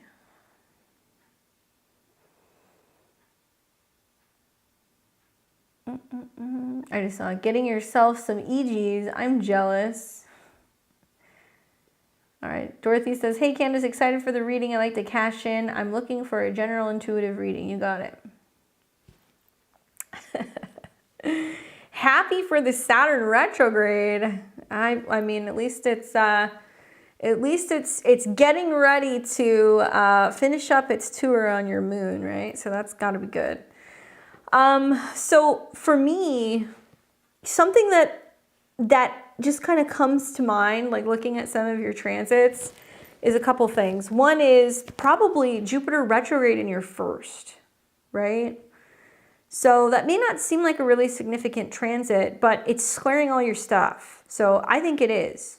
Jupiter is more so associated with, in general terms, 10th house career, but also like relationships. So there can be the sense of like reflecting on, you know, what direction am I going in regards to my professional life? Do I like what I'm doing? Is this where I want to be? Am I making a change? Am I changing jobs? And I have always, at least for me, kind of seen the Jupiter retrograde in Gemini in a first house as people who are like kind of keeping their cards close to their chest. You know, they're thinking about things, but they're not talking about things. Like you're going to be less communicative with other people about what your plans are, or a little bit more cautious and careful until you've gotten all your ducks in a row. It's funny to me that not only is this squaring Saturn, and that's going to come up for you in December, but simultaneously Saturn is retrograde over your moon. So it's almost like you're going into work and you're like acting like everything's fine, you know, put on your happy face, you show up, you do your thing, and you're almost just waiting to see, like, is there going to be a change, you know, at work? Is there going to be a change with the boss? Is there some kind of shift going on with upper management, you know? And you're kind of playing a waiting game. And I think with Jupiter retrograde in the first, like, there is a sense of you being able to say, you know what, if I want to reconsider, if I want to look at something else, I can. So you can go and you can take a look. As Saturn is still dancing on your moon for like the better part of the next couple months, it's having you reevaluate, right? Your second house. Like, am I getting paid enough for what I'm doing? You know, like, is that like older woman that I'm dealing with at work that's been a pain, like, gonna be here forever? Like, is she gonna get over it, you know, and like stop giving me such a hard time? That can be stuff that's going on. And Venus is going through your 6th house right now. So it's coming into trine with Mars as well as Saturn. So could be a very busy month ahead, you know, to be honest with you. I do think that all the planets going through the 6th house does put an emphasis on, you know, health and habits, as well as routine and like changes that can be going on at work and in the office space. But these are generally pretty positive because they're supported by Mars and Saturn. The other thing to think about is while Jupiter is retrograde in your first and you're rethinking everything, it's going to oppose Uranus, right? Which is really about your whole sign, 9th house. So it's about, what do you believe when it comes to relationships? What do you believe in terms of your partnerships with other people, and whether or not, you know, you can have some sudden or exciting or kind of life-changing, you know, things that can kind of come up with relationships. So if you're single, that can definitely bring some unexpected people who can come right in. Like, Jupiter rules your 7th house. So whether it's clients, relationships with others, romantic partners, as it's retrograding over your ascendant, it means that it can just quickly bring someone in. I think in the midst of Libra season in your 5th, having fun, being creative, being with other people, and what will eventually be a retrograde in your 7th can definitely bring up the themes of partnerships. You know, if you've been wanting to meet somebody, you might meet somebody. If you've been wanting to reconnect with somebody, you could reconnect with somebody. And Venus and the North Node are aligned right now too. She says, I hope so. Yeah, the thing is that your descendant is a 12, and it's the ruler's in the 9th. So if you're going to meet somebody, you're going to meet somebody while they're traveling, while you do some training. They're going to live in a different area. They could be very culturally different or diverse in some way. But with your 7th house ruler in your 1st house and Jupiter trine Jupiter, you're kind of in relationship prime time. Like there's lots of opportunity for you to be able to do that if that's something that you are open to doing. I would be mindful also that Mars is kind of in shadow right now, you know? So there is like a sense of really reevaluating, how am I spending money? What do I value? What am I buying? You know, how much am I saving? How much am I paying off?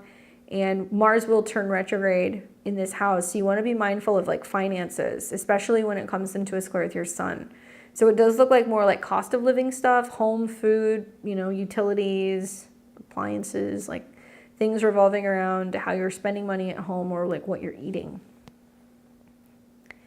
She said, I met the person while I was traveling and I train people. So that's going to continue. There's going to be more of like a reevaluation of maybe where you stand with somebody, or maybe you realize somebody likes you, but you didn't really realize it until closer to the end of this year. But if you're looking to move, certainly for an Aries, the Mars retrograde is about, you know, changing where you've been living. It's going to be in your 2nd house. So you're going to go, okay, well, saving money, moving, or it's taking me longer to find exactly where I want to move.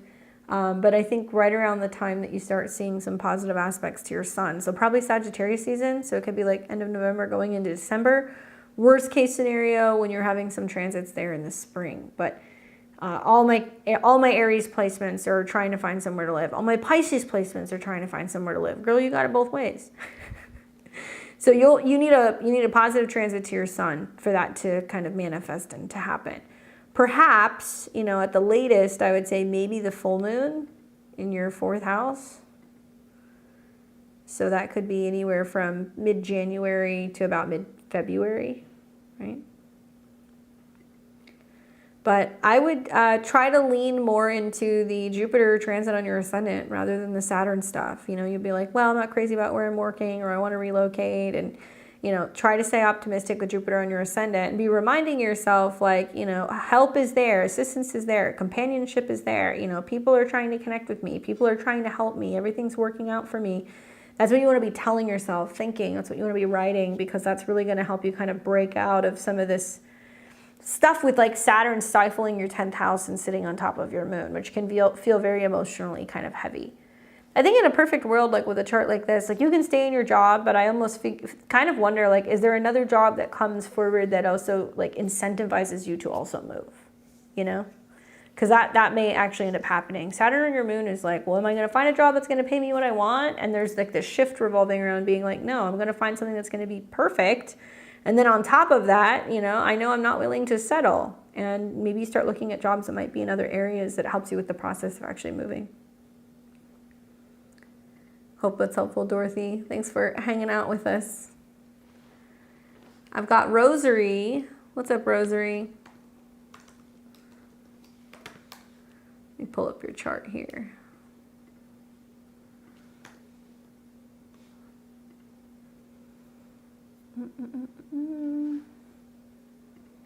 Here she is, March 17th. I caught a little bit of your question, but let me see if I can go back and find it here. All right, so Rosary says, hey Candace, I've got you here, so you're in the Philippines. Anything I need to know about this Pluto transit from my 7th to my 8th house? I recently lost my dog in July of this year, and that was my first experience losing a loved one. Sorry to hear that. It's a bummer.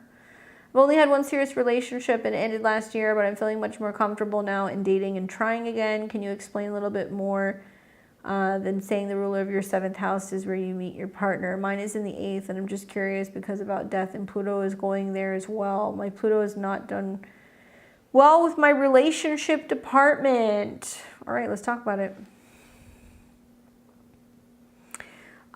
So basically,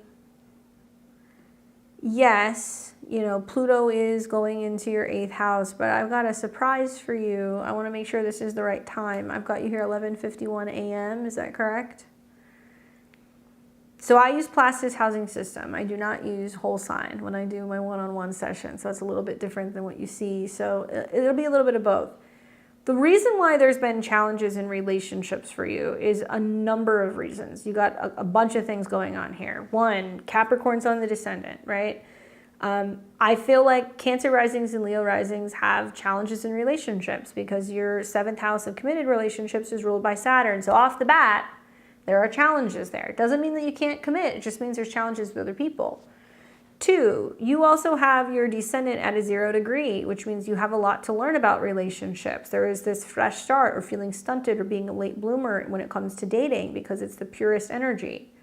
3, the ruler of your 7th house of relationships is in one of its home signs, right? Aquarius, but it's conjunct Mars, which is a malefic. And it means that it can be difficult when it comes to developing relationships and developing physical, intimate relationships and breaking out of the friend zone, Mars, Saturn, and Aquarius in the 8th, right? And also challenges and conflicts with intimacy, vulnerability, that kind of stuff. And then 3, I don't even know, is this 3 or is this 4? Your North Node's in the 7th house, which means that, you know, you're learning in this lifetime, yes, okay, how to partner with people, but the North Node is also like what we don't understand, we don't know how to do, we don't see it coming. And with the South Node in the 1st, it means that you have a tendency to want to kind of hide, keep to yourself, be alone, you don't want to be seen. And the North Node can bring people in that can be kind of like, you know, unexpected. You don't know what you're going to get with relationships, right? Also ruled by Saturn. And you got the Mars, Saturn in the 8th. And then finally, you have Neptune and Uranus in your 7th house, which is like they come on quick, and then you're like, are we friends? What are we doing? And then Neptune is like, I can't really read partners. So it's like you have so much stuff in your 7th house. That's partially why there's been some relationship dynamics. Here's the beauty, right? When you have a Saturnian chart like this, like you will always have some of these themes, North Node, Neptune, Uranus in the 7th. But when you have a lot of Saturn in your chart, the older you get, the better these things get. Right? Like Saturn can actually be a placement that it does not delay, it does not deny, it just delays. So your relationships may get better with age after you've had a couple unconventional relationships and some things have kind of gone belly up, and then you learn, you know, that you're more cautious of trusting people, or maybe, you know, you learn more about intimacy and vulnerability, things can get better. Especially because Venus sextiles your North Node. That's partially why I say that. So to take it a step further, I guess in a roundabout way, when you say, well, tell me what's going to happen when Pluto goes into my 8th house. Well, surprise, Pluto's been in your 8th house for years. Your 8th house cusp is 25 degrees, right? And 25 deals with an Aries degree, transformation of self, ruled by Saturn. So self, relationship with friends, yes, 8th house is death, but in my opinion, Pluto does very well in the 8th house because it's a natural kind of 8th house energy because it's connected to Scorpio. So it's going to function better in a house where it can change and transform things. I also feel like the aspects are going to tell us everything. And, you know, Pluto has basically been in your 8th house by Placidus degree, man, since 2021. When Saturn and Jupiter were there as well. So you've already experienced it a little bit. Don't be afraid of it. Your positive aspects with this transit is that Pluto is still kind of sextiling your sun. So it's still helping you change your career, your money, your resources, that kind of stuff. Pluto is not really doing much other than that. So you don't have really too many other aspects that are kind of feeding into that, unfortunately. Now, towards the end of the year, you're going to see the South Node in Libra trine Pluto. So that could be changes to your relationship past, changes to your home, your emotions, and your family. And that's how Pluto gets kind of tapped in, right? But Pluto in the 8th house, you see changes revolving around debt, insurance, inheritance. Sometimes taxes go up. Sometimes we, end up getting rear-ended and we have some kind of an insurance case that comes up. Pluto is also about being aware and recognizing about the entanglement with other people. Like if you borrow money from someone or from a bank, if you are joining up your resources with another person, like that kind of stuff. And Aquarius obviously is about like friends. So I think it's going to be about you kind of approaching intimate relationships by being like, I want to make friends first, right? I need to have that foundation for having an established kind of connected and committed relationship. Like we have to be friends first, which makes sense also like with your Uranus in the 7th house, ruled by Saturn conjunct Mars. Like I feel like there's this way of approaching relationships where you're like, I'm not just going to be having open relationships with somebody and like not having it defined. I'd rather be friends with somebody, get to know them, and then see if a relationship can kind of evolve from there. That's kind of the feeling that I'm getting. You will start to see some stuff in a number of years when, you know, Pluto is starting to sextile Mercury. It's a couple years away, and when Pluto is starting to come into contact with Saturn, but it's not soon enough for it to worry you right now or concern you right now. One thing that I would say is like Pluto quincunx the ascendant. That can definitely be a transit where there can be some significant changes revolving around the self, the image, the body. And 8th house can be pregnancy, by the way. So Pluto going into the 8th house, it can mean that there's pregnancy, obviously Cancer, that can impact the body. There can be major changes in the way that you approach, you know, changes to your home and your family. And Pluto is about health. Specifically, the 6th house in your chart is health, habits, diet, reproductive health.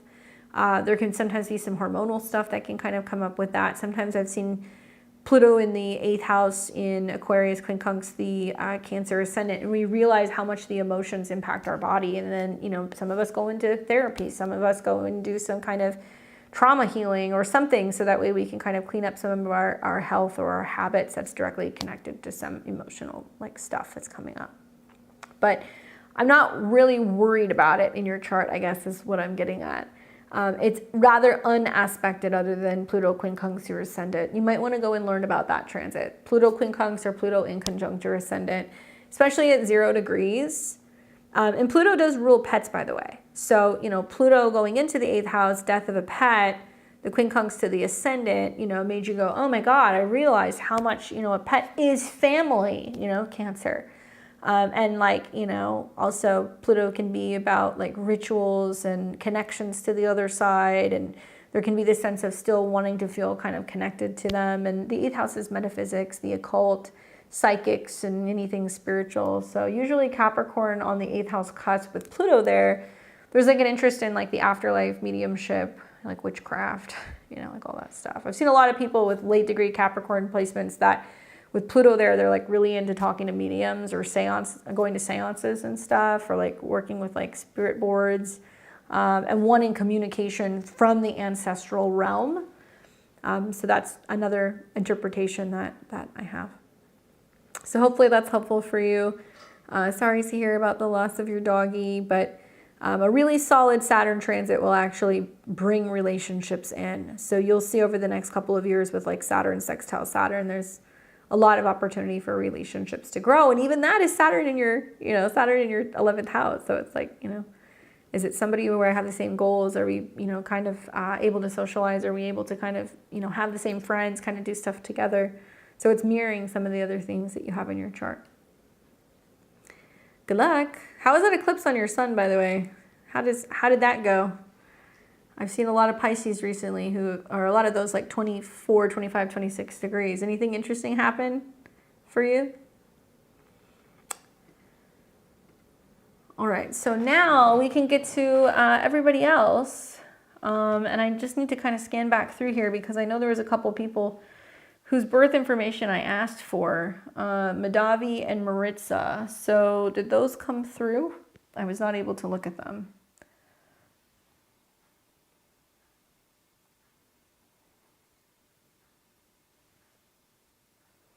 Madavi and Maritza.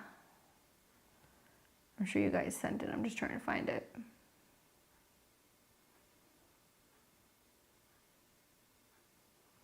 There's Madavi. Do you go by Maggie? Is it okay if I use Maggie?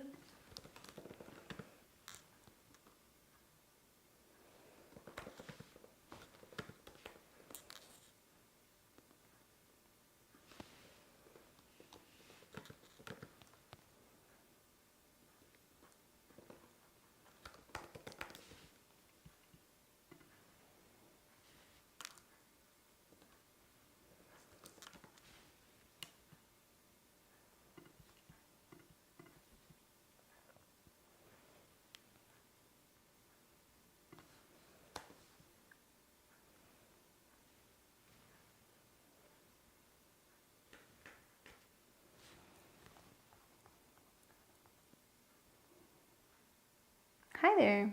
Thanks, Rosary. Did we get Maritza? Now I'm looking for Maritza here.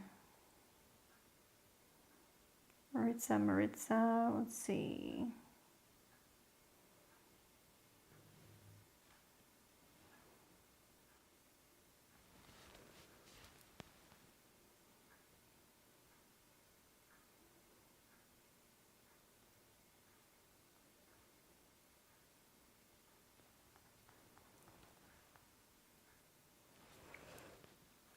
Let's see if I can pull that up. Where was, let's see, Maritza. Might have been under a different name. I just got to plug in a couple charts, guys, and then we'll get going, don't worry.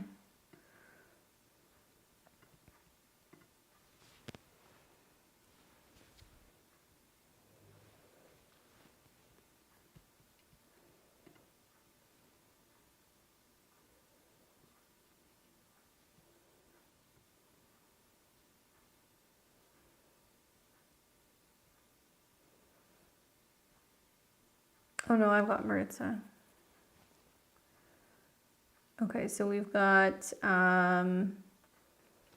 Maggie, Maritza, Tamara, Camille. All right, so I got to add Belzy, Warrior Queen. Okay, and I got to add that super chat who came through here. Edgar. Thank you, Edgar. I did not forget about you. Do you have a specific question for me, Edgar? I'm going to take you in just a few minutes. But it looks like I've got you here October 2nd, 1965.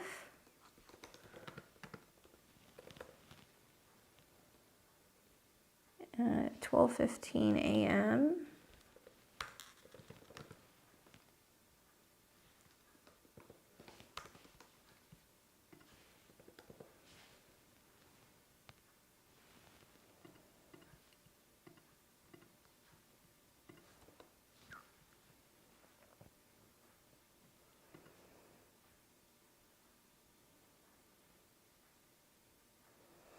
All right, so we've got Belzy. Do I have you here? Yeah, I've got you. Perfect. And Warrior Queen. Christy.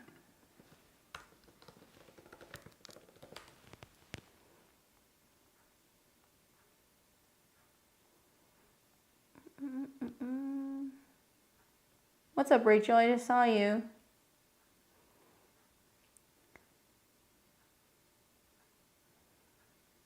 Don't worry, guys. I'll give you all the people. Let's see. So where is Warrior Queen on here?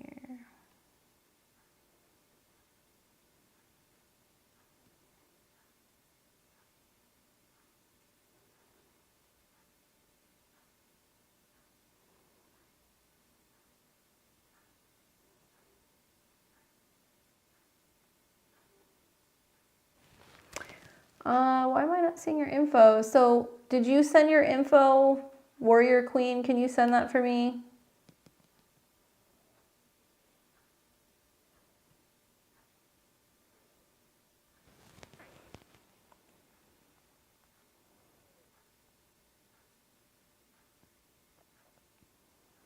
Please, please. Actually, for everybody, Carly, Melissa, Warrior Queen. I don't have any of your guys' info, so I'm going to make you guys wait, and I'm going to come back because I need you guys to put that in there for me. All right, so we are going to take Maggie and then Maritza, and then we're going to take Tamara. So let's see what Maggie has to say here. All right, so Maggie's born on June 6, 83, 9:15 a.m. in India, but she's in Melbourne. And looks like you are a Leo rising, Sun in Gemini, Moon in Aries. All right, so let's see what Maggie has to say. I'm looking at setting up a company for an online retail. What date would you suggest per my natal chart? Is it good to go with online retail or change the stream. Do you mean like how you sell it, where you sell it? So companies is going to be more with the 11th house, right? So the good news is you're in a Jupiter transit. So you've got Jupiter hovering around the sun, which rules your chart. So creating a company is a good idea. The challenge is that although Jupiter is in this area of your chart really lighting all that up, it's been in a square to Saturn. And so in December, you're going to see another square. Oh, I mean, general retail will be more fruitful for me. Your marketplace is the 7th house, and considering Pluto's going into Aquarius, I think it's a better idea to sell goods online. Because for the next, 2 years, Pluto's going to be along your 7th house, and that can definitely be about allowing you to have some kind of business where you work from home or you have a home base and you're enticing people and bringing them in, right? But you're going to have a lot of stuff kind of going on. Like this is, to me, this looks like it's going to be like a process and it's going to be under construction for a little bit. Jupiter, when it's in your sign, you're like, yes, let's go big. Let's do it now. Let's make it happen, and there can be a sense of juggling too many things. And that square to Saturn makes me feel like it could be costly. It could be time consuming. There could also be some challenges, and like there are some specific dates that you will see that it will be harder to kind of entice clients and bring clients in. So for a chart like this, I would wait until after Mars is out of opposition with Pluto, because I feel like this is helping you rework and redirect where you're going when it comes to some of your career endeavors. It's going to go right over your Venus, which is your whole sign 10th house of career, which tells me something's going to slow down and you're going to kind of redirect how you're doing your business. So that's going to really start up pretty much the end of October when Mars hits Venus and it's in shadow. So you're like, okay, I'm changing direction. How do I bring people in? Pluto on your descendant could be strategizing new ways to bring in clients or kind of entice people with products. You might talk to somebody about branding or developing your company. And Jupiter retrograde is doing the same thing in the 11th. It's just having you kind of think about it. And if you're worried about money, Saturn in your 8th house, this is like, I want to start a business, but, what it costs and like startup and like this and that, being stuck in a business that doesn't work, given out I've been jobless since last December. So in my mind, a really strong transit involving Venus is what's likely going to bring you some kind of growth in regards to your career. If we look at your natal Venus, it's in the 12th, which is kind of, on one hand, spiritual, really sensitive, creative, and driven, but Pluto has been in opposition to Venus. So literally the last year, it's been really difficult when it comes to work, finding jobs, getting hired, and also relationships. So until this opposition is done, you're not going to see a lot of growth there, right? However, that doesn't mean you quit. You can use the retrograde in your 12th house where you're going back to the drawing board and like reworking and reimagining what kind of work you want to do while Mars retrogrades over your Venus. And it wants you to do something from home. So if you're not working, it's not going to hurt to try to do that. But the question is, what are you going to offer with Venus at 29 degrees in the 12th house? What kind of a business do you want to have, right? Cancer can be textiles, it can be clothes, it can be screen printing, it can be home goods, things for children, things for women. And I would say if you come up with a solid game plan, you could be looking at either trying to launch something when you could do it when Venus is in Pisces, when it's conjunct Saturn. Granted, it'll kind of be coming into shadow, but that's okay. That's going to be still with Mars retrograde though, but they'll be in a trine. So you could do something like around January, I would say here, right around January 31st, right? And this is going to be after the new moon in your 7th.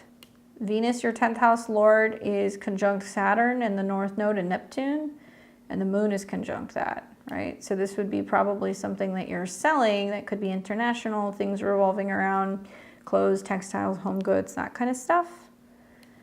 Another option is you wait until after the Mercury Venus retrograde, which is not going to be until April of next year. And when that's complete, unless you decide to, let's say with with Venus and Mercury retrograde at your ninth, you go back to school, you relocate, you go to a different country, those things can happen. Or you take a class on marketing during that time in March and April. And then Venus goes direct, and then you wait until after the new moon in Taurus, and then you're looking at trying to launch something then. And that's right around the end of April of 2025.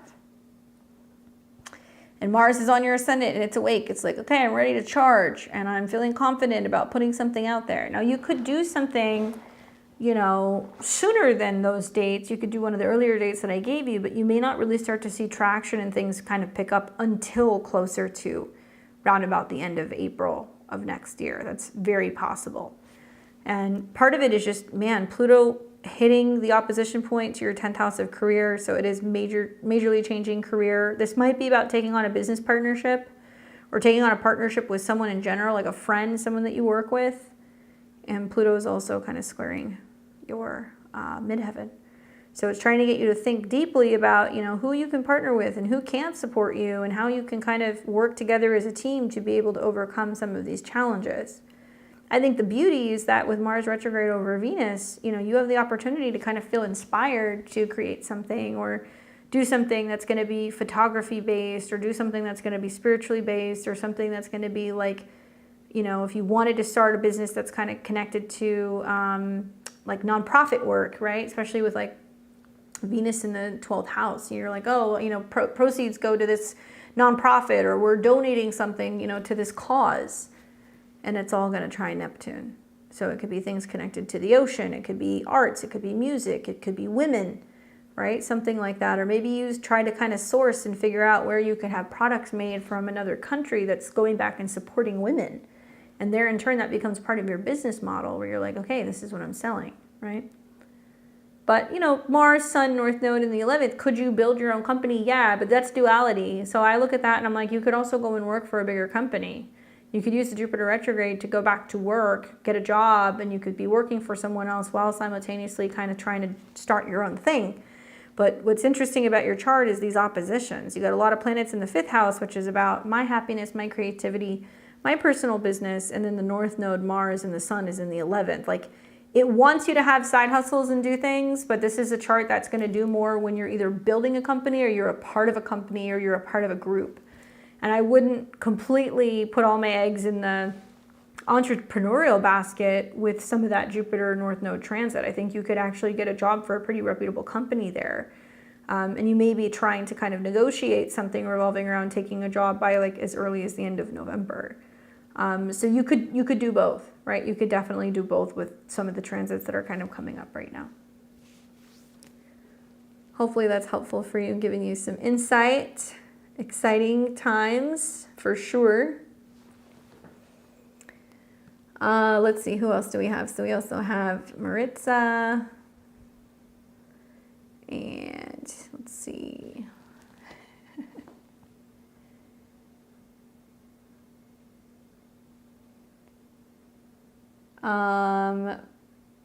So for Maritza, is that you, Melissa? You're welcome.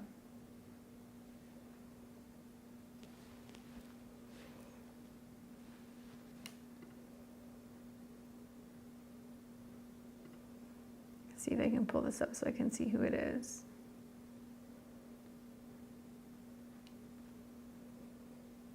Oh no, actually it's a different person. I take that back. She's probably like, what are you doing? Okay, this is the right chart. So November 10th, 1989 for Maritza. She says, Astro full moon in Aries. This is for M. All right.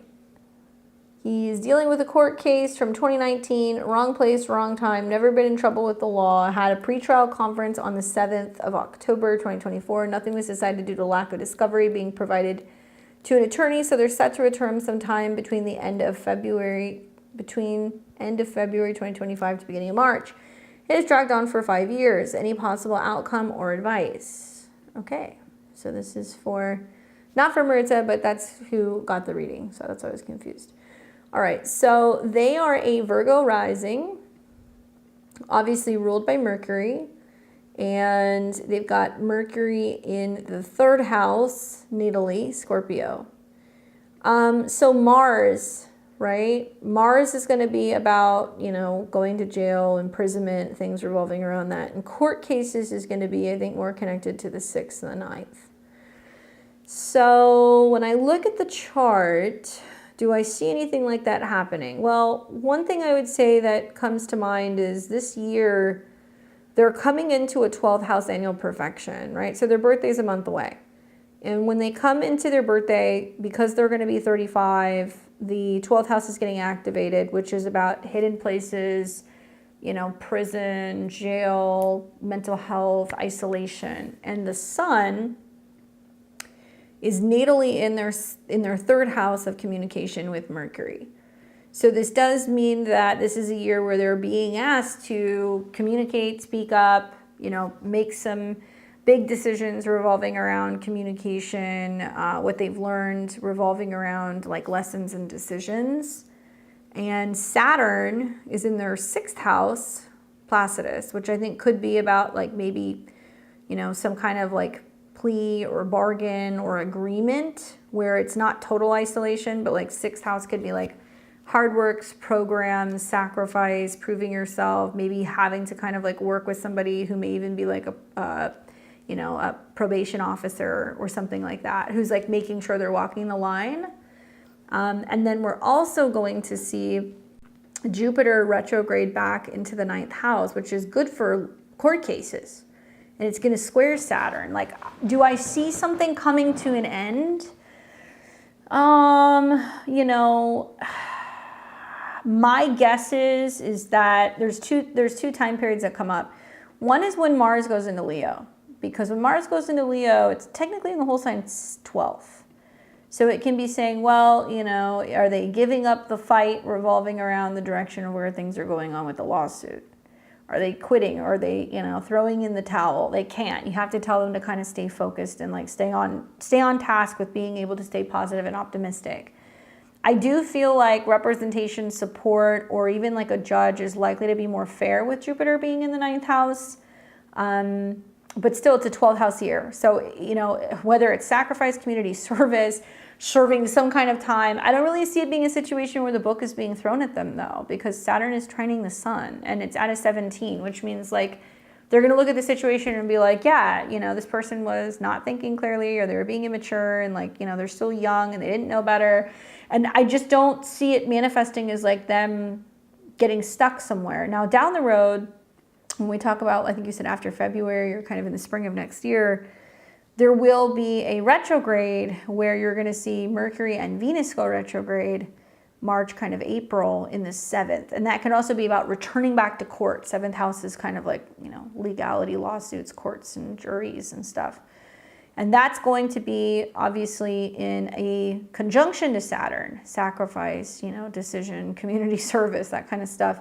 And it's going to trine. I think this is a situation where, you know, I don't really see anything that's screaming like somebody's going to go to jail, but I do see stuff that's like, yeah, there's going to be more responsibility. There could be a program. There could be community service. There could be a fine. Like there could be some sense of serving in a way of service, not necessarily like serving behind bars, looking at the chart, especially because everything's going to trine it. You know what I'm saying? That would come more like, I would come more from maybe like their progressions, like maybe if there was like a 12th house thing going on. And it looks like their progressed chart is a Libra rising, so it's ruled by Venus. And Pluto is going to come into conjunction with Venus. So this is about big changes revolving around home, money, resources, and the family. That's a whole other piece of the puzzle. Mercury is coming into conjunction with Neptune. All right, so Mercury, 12th house lord, coming into conjunction with Neptune and Saturn. Mercury, well, moves relatively quickly. So if we look at Mercury leaving Neptune, coming into conjunction with Saturn, see, here's, if there is a court case that's going on in the spring, so February, March, April, Mercury pulls ahead of Neptune and conjunct Saturn, and it will be within 2 degrees. So it won't leave the conjunction to Saturn until around fall of 2026. So that's like what?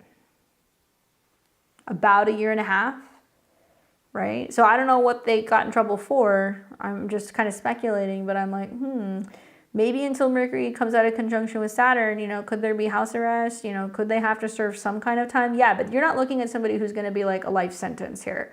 Mercury and Saturn start to separate in the fall of 2026. So worst case scenario, maybe they're having to do a program or they're having to be somewhere until the fall. That's worst case scenario. And that would be from the spring. But I don't see it being like a long-term thing.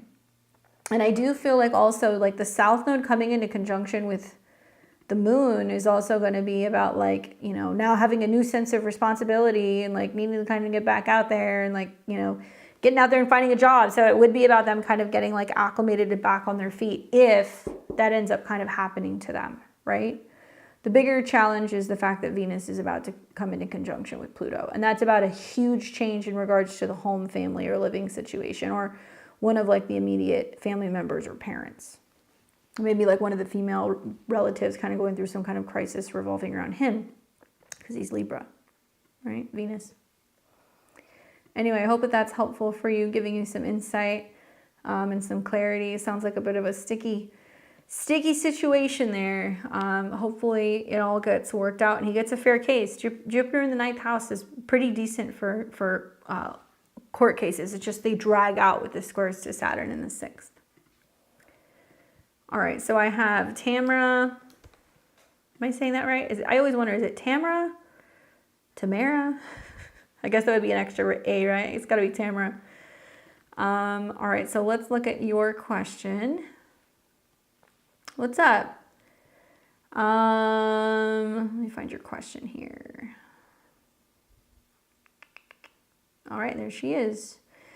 She says, hi, Tamara here, 2/22/84 in Boise. And she says, I just made a huge move across the country from Oregon to Nashville area, and I'm feeling kind of stalled and curious what's coming up for me in career and life in general. Well, that's a big move. Big change. Sounds like a combination of Saturn stuff and eclipse stuff. You know, Saturn's retrograding on your ascendant right now. So you're like, where am I? What am I doing? You know, do I feel alone? What is this new place that I'm in? And like readjusting to life. And the good news is that, you know, usually when Saturn's on the ascendant, we make big decisions for like our future. And that can be commitments to goals, that can be focusing on growing up and kind of maturing. And Saturn's really harmonizing with some stuff in your chart right now, right? It's trining Saturn. So this is about making changes. It's trining Mars, which can be about further moves or travel or destination. It's also trining your moon. So I feel like there's a lot of support in the background, although water trines are more emotional. You don't always see it, right? So the other thing to think about is that Saturn and Jupiter are kind of landlocked in some squares this year. So Saturn is kind of like restricted, stuck. It feels stiff. And it's in a square with Jupiter, which wants to expand and it wants to be more kind of optimistic and positive. So there can be this feeling of like hesitation and feeling like, is this a good idea? Was this a good move? Like, what am I doing? And it's just temporary. You might feel this a little bit again in December because that's when this square is going to kick in again. But what's interesting is when that happens, you're going to have a Mercury retrograde right over your midheaven. So I don't know if you relocated and you're looking for work or if you're going to be continuing doing what you're doing. Or if there is some major change that's going to come with like a relationship. But I think that that's going to be the next turning point. Like Mercury turn retrograde in Sag at the end of November, it's going to be like, all right, am I getting back into work? Is there something changing with my work schedule? Am I looking for a new job? Does it mean that you have a better idea of what direction you're going in professionally? Probably. You know, Jupiter on the midheaven, Mercury on the midheaven, ruled by Jupiter, is saying that new work and status opportunities where you can change relationships, expand relationships, find new jobs, grow in your career is brought to you by Jupiter in your 4th, right? The fact that you moved. And it might mean that this is when you start getting a little bit more kind of like situated in where you're living and you're getting to know like your town and your city more and you're meeting people and you're becoming like more involved. The only challenge is Mercury will kind of come into a square with Saturn and Neptune. So there's this sense of like, you know, maybe questioning whether or not you're being a little too overly optimistic about the fact that you made a change and it's just like so different, you know?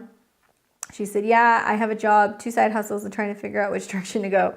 So probably there will be a sense of you trying to figure that out more so in end of November going into December.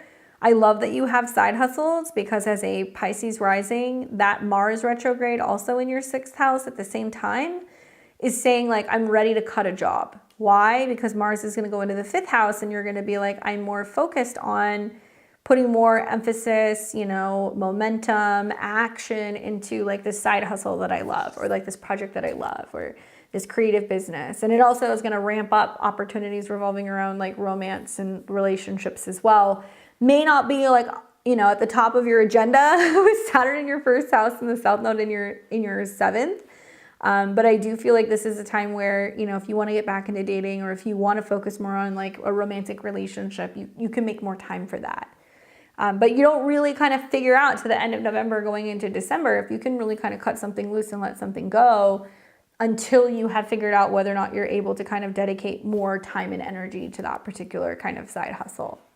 Jupiter transits bring you some kind of expansion in your career. And, you know, Jupiter right now is squaring Saturn, which means that this is the year, at least into like the spring, that's more about getting situated, getting comfortable, getting acclimated in your home, you know, making sure that you have everything that you need and you feel fully unpacked and kind of grounded. And then you'll see Jupiter in this next year go into your 5th house, kind of late spring, early summer, and it will trine Saturn in your ascendant next year.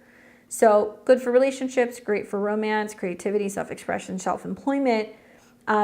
I feel, I mean, this is just my personal opinion. This is not just my astrology opinion.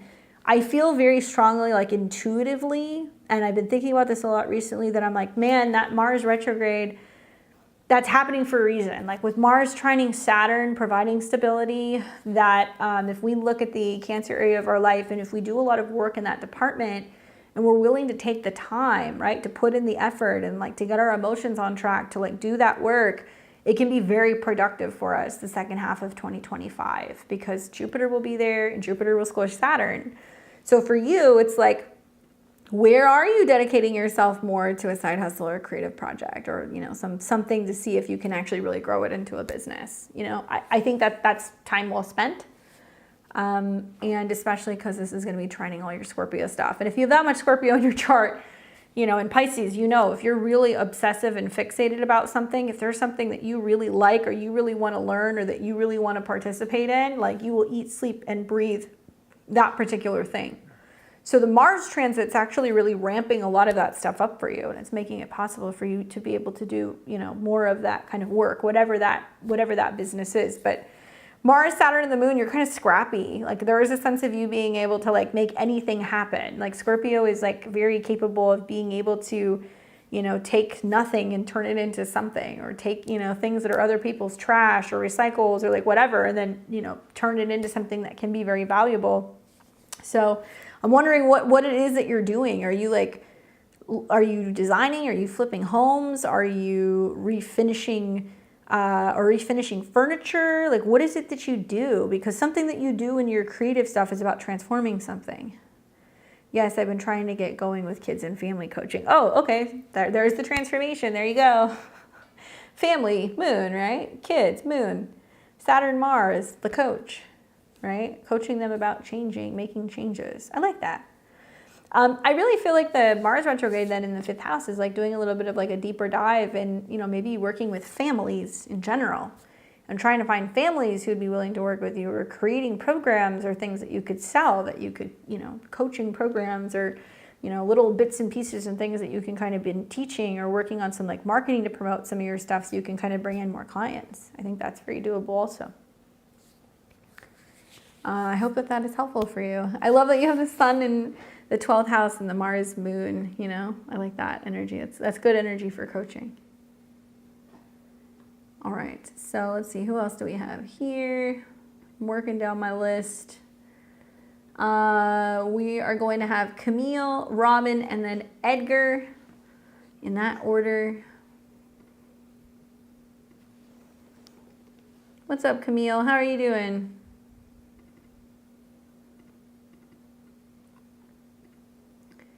And then I think we're looking at that with Sean, if I remember correctly.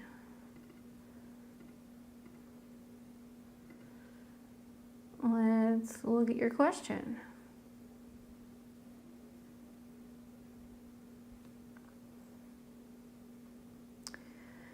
All right, so this is Sinistry reading for you guys. Maybe you sent it on here. You're welcome. Where is she? Where is she?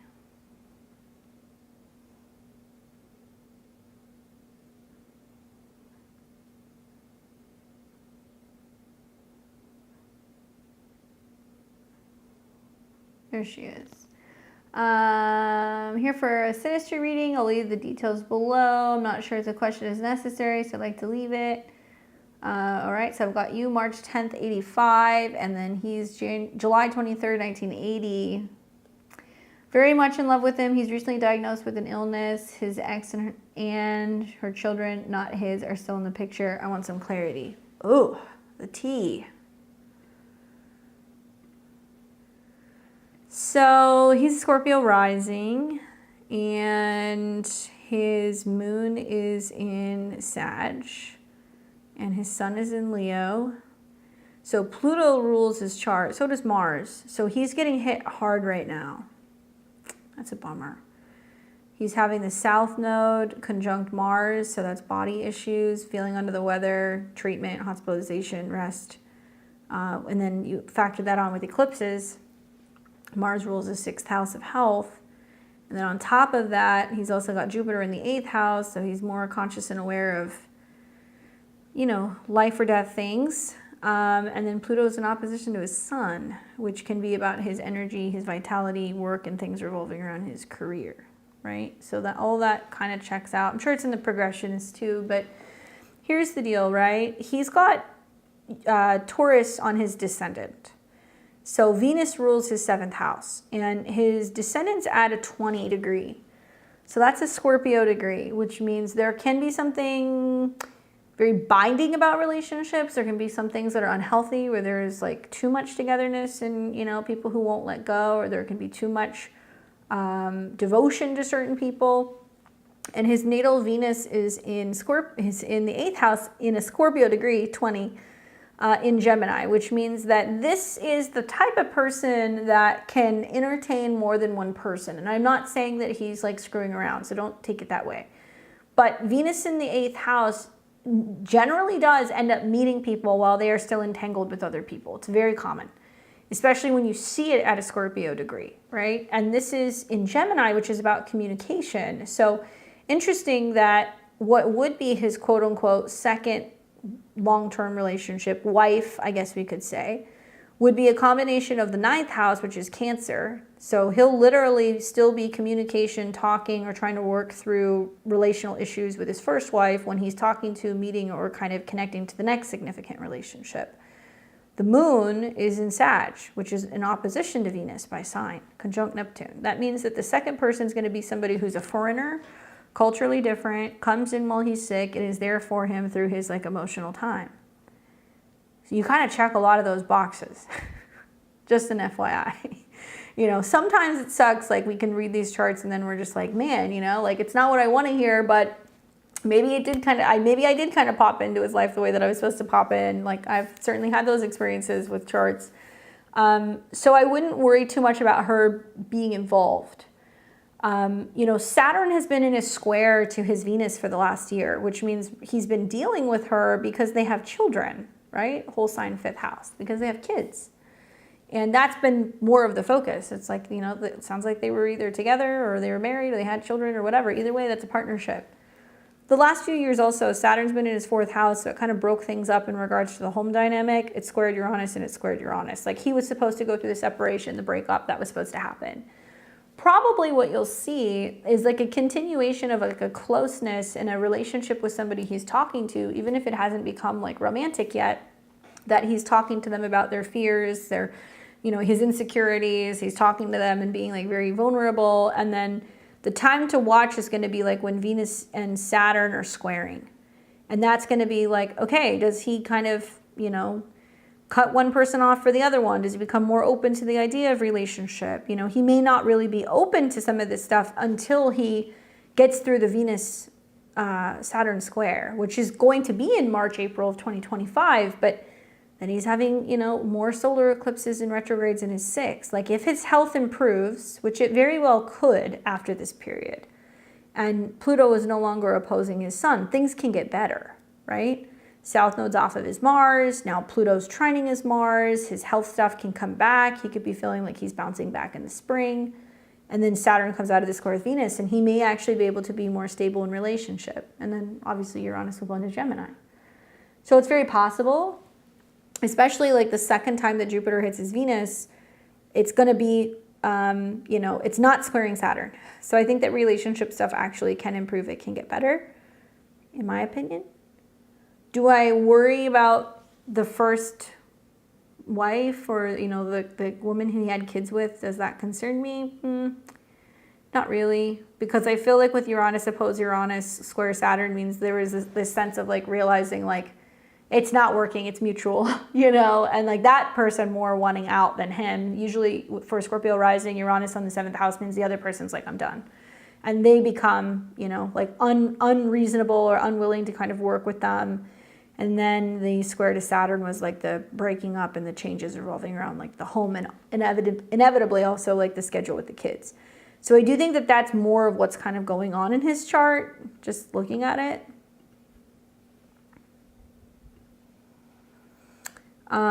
Sag rising, moon in Leo.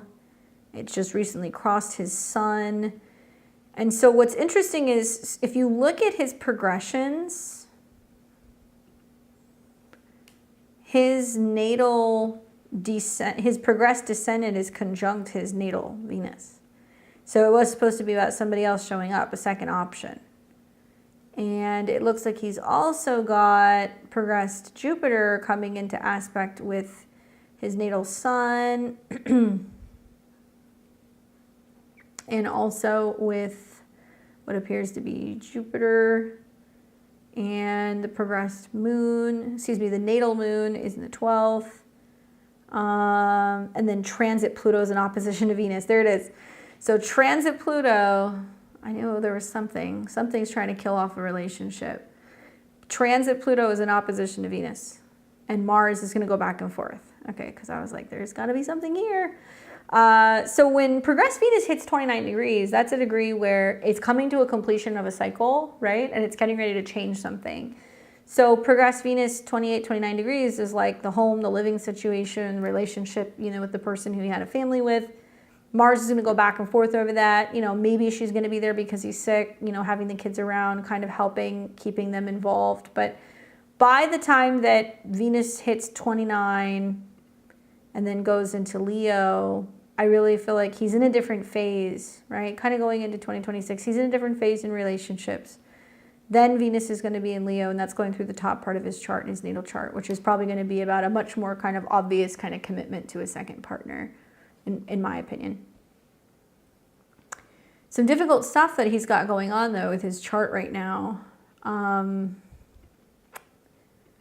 then in regards to, like, your stuff together, I mean, obviously, you know, your South Node and his Uranus, you're very tolerant of, like, his back and forth. Obviously, you've got a lot of Scorpio in your chart, so maybe you can handle it, but very tolerant of that. And a lot of planets in the 12th house where there is this feeling of, like, being very soul kind of connected, right? And not willing to kind of give that up. And your Mercury, Mars, Venus in the 5th. So that's a very romantic placement. Juno, Lilith, Juno, Mars. Like, all that Scorpio is incredibly devoted, which is crazy. I mean, being a Sag rising, that's crazy because your Saturn transits are going through the 4th, squaring Jupiter. It's like, okay, you're feeling kind of lost, lonely, home, kind of by yourself, trying to figure out where is the relationship going. But his Venus is in your 7th, right? And he's got Mars on your Juno. Like, there might be this feeling of you being like, this is my person. Like, what is going on? Like, how long am I going to have to wait for this to kind of, like, you know, come together? Here's your composite chart. Sag rising, moon in Scorpio, full moon is coming conjunct your guys' sun in mid-November. So I would watch for that. And this is a chart ruled by Jupiter. So it looks like in the spring, Saturn's going to trine your guys' your moon and your Jupiter. So March, April could be better timing when this stuff is happening conjunct the kind of 5th house, which can be about romance. And it's a timing thing. I think that's when things are going to get better. And you've completed your Mars return, and then Jupiter is going to go into your 7th house and it's going to trine. Give him a little bit more time. I'm not really worried about the other person that he's with. You know, you guys have Juno on the midheaven. This could be a serious committed relationship. And you also have, you know, planets kind of right along the descendant. But there is this sense of, you know, Moon, Jupiter, needing to be emotionally ready, like not being fearful, like making peace with the past, making the changes. And then Mercury, Chiron, Sun, and Venus, like helping one another, supporting one another, being there. And like where health, scheduling, relationship things all kind of impact each other. And then Uranus will go into your 7th house next year. So that can definitely be a pretty radical change. I would say like pretty much like March through the summer of 2025 in regards to like a relationship like this. And Jupiter will be on the North Node. I mean, it's a timing thing in my opinion. And he's going through a lot of transits that's about kind of like making peace with where he's been and letting somebody support him. And unfortunately, he will have somebody that's kind of leaving his life right around the time somebody's kind of coming into his life. You know, that's the way that his Venus works in the 8th house. Anyway, I hope that that's helpful. I hope that he's getting all the necessary love and healing that he needs for sure. Let's see, let's pull up Robin's chart now. Did we get Robin's info? I know some people may have come back through with their information. Robin here. Robin, no? All right, so still haven't gotten Robin, so I'll make a note of that. Unless they pop in here, let me know.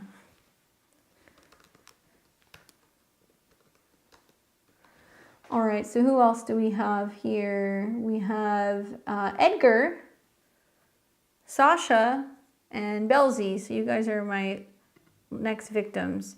Robin, if you watch this and you're having the playback, I don't have your info. So unless you send it to me, I'm not going to be able to do your reading.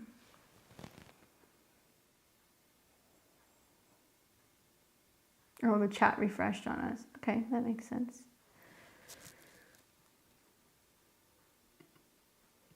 And hold on a second, who else was there? And also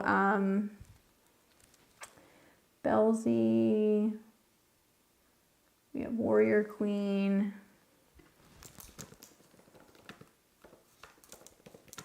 I think Carly.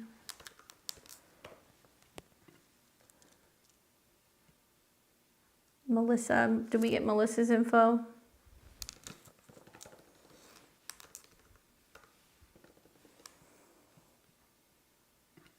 Okay, I'll put your guys in a second. So we'll take Edgar and then we'll do Sasha and Belzy. All right, let's pull up Edgar's chart. You still here, Edgar? Thank you for your patience. Sometimes it takes a long time to get a reading.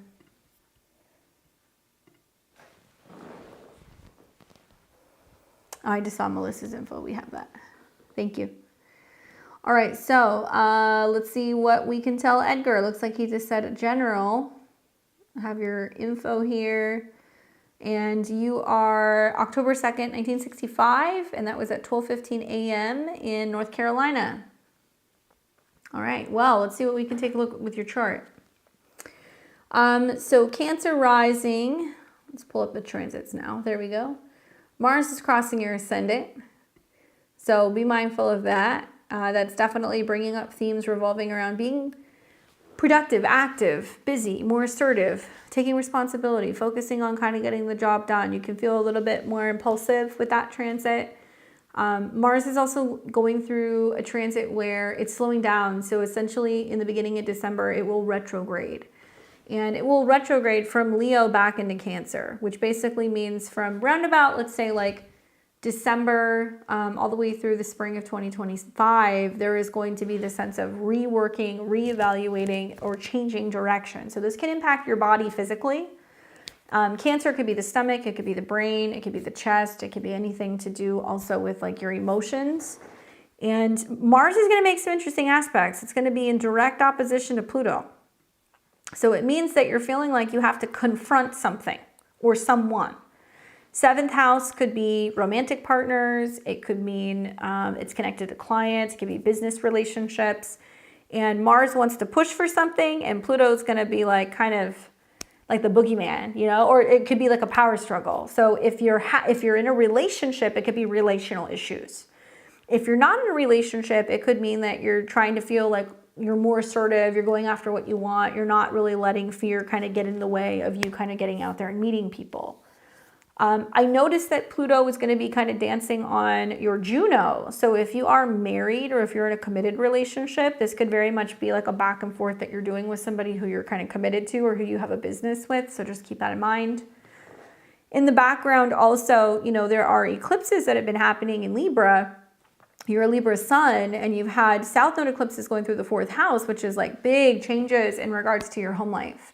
You know, South Node eclipse in the 4th house is like moving home, changing home, big changes revolving around your estate, your property, and also like home ownership, land, shifts also like revolving around like family relationships or people who are living in the home. So it's like, man, you're kind of getting it from all angles. You know, you had the eclipse that came through here, not even, you know, not even like 10 days ago, which was really making some of these changes. And now it's pushing you with the Mars transit to go like, get out of my house, you know, or I'm finally clearing this out, or this isn't working for me, or, you know, taking matters into your own hands, basically, to make some big changes revolving around your home and your domestic sense.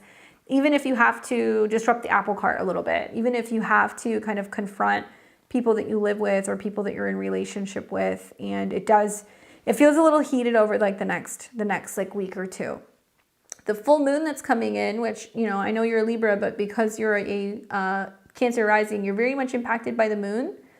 And so we're going to have this full moon in Aries on the 17th, and it's going to be right at the top part of your chart, which does bring attention to career responsibility, you know, your work out in the world, dealing with authority figures, dealing also with like authority figures out in the world. So this can be like, you know, if you're dealing with a cop, if you're dealing with a government official, like anything like that, like you're feeling like you're ready to kind of challenge the status quo, or you're willing to fight. And I'm like looking at the South Node and I'm like, what's been going on? Like, has there been a change where you're dealing with an estate issue? Are you going back and forth over like inheritance of property? Are you dealing with an insurance matter? Like there seems to be some back and forth revolving around like care or responsibility of like a home or a family matter. And it seems like that's kind of coming to a head here over like the next 2 weeks. And it could be as simple as like wanting to move and like you and your partner aren't on the same page, or somebody's moving in or out of your space. You're dealing with like an estate matter with family. There's pressure there, which is like all really kind of pushing your chart to be the one who's going to show up and be like, okay, I'm going to handle this, you know, and kind of like take charge of the situation. So that's going to be kind of going on through October. The other little tidbit I would give you is like you're kind of in your tail end of your second Saturn's return. So every 28, 29 years, you have a Saturn return. This is basically our coming of age transit. And Saturn for you is in Pisces, and it's in the 9th house. So there is something going on revolving around, you know, limitations, delays, lessons, karma, responsibility, revolving around 9th house themes. So it could be like in-laws, legal situations, working with mentors, learning something, traveling. And Saturn is connected to your 7th house of relationships and your 8th house of joint money.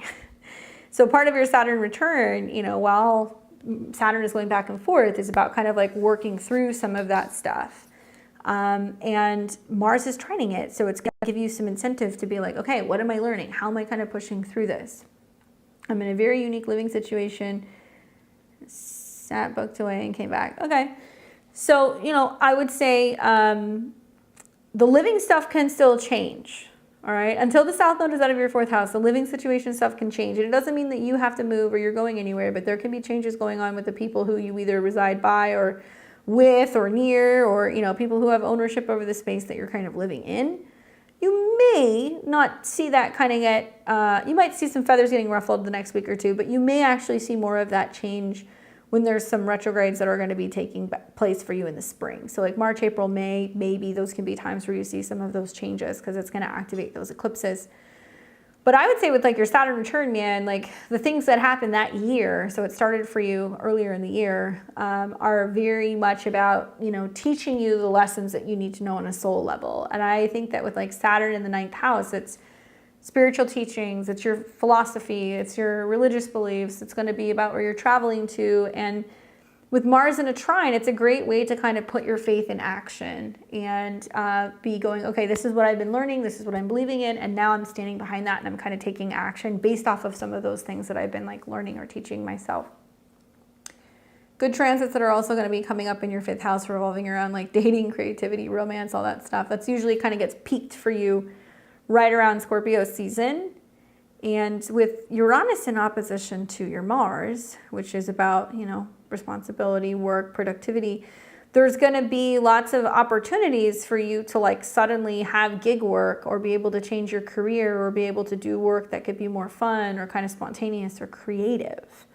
And with all that Scorpio in your chart, you're pretty passionate. So it does seem like whatever is kind of popping up or kind of coming in for you, it's something that you have to love doing. You have to enjoy doing it. Like Mars and Venus in Scorpio is like, you have to be obsessed with something or someone to kind of stick with it.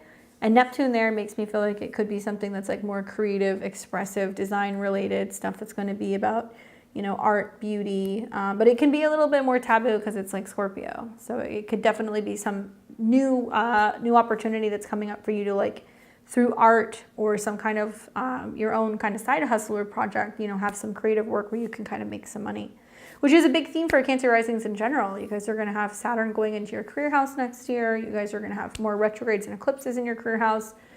So this chart kind of reads to me that you're kind of getting everything in alignment, both emotionally and on the home front, but also in terms of your game plan with like, where do I want to be in the spring? And what do I want my life to look like? And like, how am I kind of reinventing myself out in the world?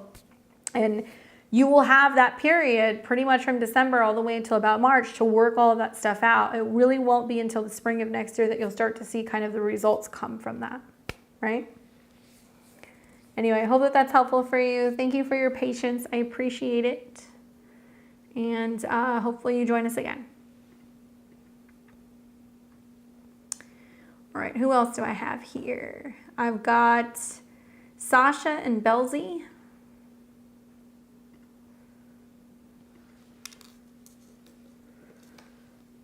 You're welcome. Let's make sure I have the right Sasha.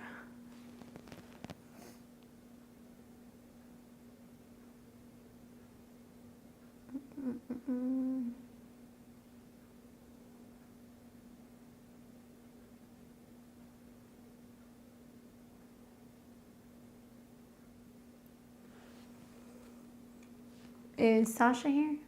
Sorry guys, there's like so many people. And so many people whose information I don't have, so you guys make it so much more difficult for me. Let's see, where is she? Sasha, Sasha, Sasha.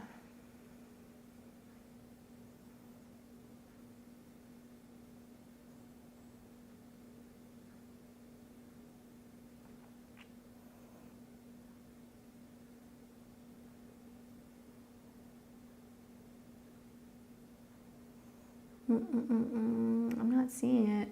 Sasha, are you here?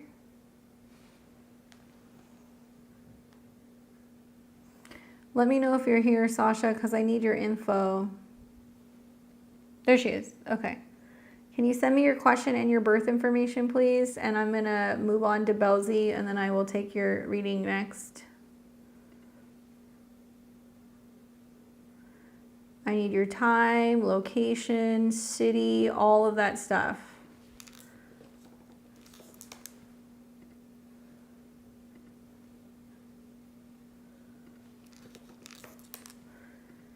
All right, so this is for Belzy.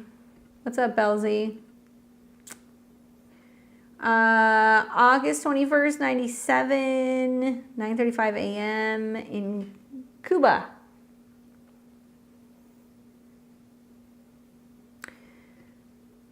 You have questions for me, girl? Libra rising. Oh, you have 0 degrees just like me. Libra rising, sun in Leo, moon in Aries. This is fun. I mean, how are you feeling with the South Node conjunct your Venus right now? You feel like you kind of want to run and hide? Oh, you want to know about the full moon? All right, gotcha. Just a word of advice with the South Node conjunct Venus, pay attention to your health right now. Health, habits, emotions, you know, big drastic changes to your body, your appearance, that's something you want to watch, okay? I bet you do want to know about that full moon, don't you? It's conjunct your Saturn. So when we have the full moon in October on the 17th, it's going to be at 24 degrees. So for you, it's in your 7th house, which means there's big conclusions and completions happening in regards to relationships. It doesn't mean it's good or bad. It's just saying the highlight is going to be on other people. So the 7th house could be about your one-on-one relationships. It could be a relationship with a therapist, a romantic partner, meeting somebody. It can be also about how people are perceiving you or where you're getting some kind of aid or support from another person. Now, the full moon is right in conjunction to Chiron. So it's going to bring up wounding issues in relationships or where we're feeling like we are wounding other people or we're being wounded. And then on top of that, it's going to square Mars in your career house. So this is prepped and primed to like get into an argument with someone at work, get into argument with a business partner, get into some kind of conflict with a family member, or even some kind of issue revolving around older relatives, because it's going to be conjunct Saturn, which is your family. So this might be things that are impacting like the relationship that you have with an older relative. A grandparent could be the 7th house. And the full moon conjunct Saturn is bringing up your natal moon conjunct Saturn, where there is some karma and some lessons revolving around relationships and like how you relate to other people. You take that a step further and we look at your Venus, which is in Libra, and it's in opposition to the moon and Saturn, more so the moon. So this can be feeling like certain relationships are hard, out of reach, difficult to kind of relate to emotionally. And I think like the North Node going through the 7th house, especially in Aries, it's like there can be experiences where you're dealing with other people and you're like, other people, partnerships are quite frankly just like combative, or they can be incredibly, like challenging. You know, I think of Aries and I mean, I can say this, I'm an Aries moon too, but they can be kind of selfish, you know? So there is this sense of like recognizing and seeing some selfishness in relationships or immaturity or some conflict or combativeness with people. And you can kind of get triggered where you're like going to want to feel like you're standing up to someone, or you're being a little bit more kind of like defiant, or you don't like the way that somebody is kind of treating you. And that seems to be what's kind of coming through with the chart. You need to think back to what was happening in March or April of this year, because that's when we had the solar eclipse in Aries, and it seeded what is now becoming a full moon. So go back and think about what was happening around the beginning of April, okay, April 8th, 24. And this was the solar eclipse conjunct Chiron right on top of your Saturn. Like, did you have a new therapist? Did you end a relationship? Did you meet someone? Did you have some kind of blow up with a relationship? Something could have happened, especially since it was also simultaneously in opposition to Chiron. There was something that was like being seeded right around that time, right? She says, I'm possibly moving soon and separating from my husband. It's been dragging out since April, but I'm moving now. Bingo. I'm sorry to hear that, you know, but she says, it seems like it's the end for real. You know, here's the thing, right? There's a lot of other things going on. Saturn and Neptune still have to hit your 7th house next year. And that can be the fresh beginning, hitting restart, you know, the new opportunity in relationships. So that could be positive, where you're like, okay, I'm moving on without this person. But you're still going to have Mercury retrograde and Venus retrograde, like for me, this makes me wonder, are you still going to be going back and forth with somebody in the spring? Are you going to try to get back with him? Is he going to try to get back with you? Or is this the definitive ending where you're legally going and, you know, saying, okay, it's been X amount of so many months, now we're legally separated, and you're changing your name, right? Legally, Venus. This could be your name. So that could be the ending, but you're not even to your Saturn return yet.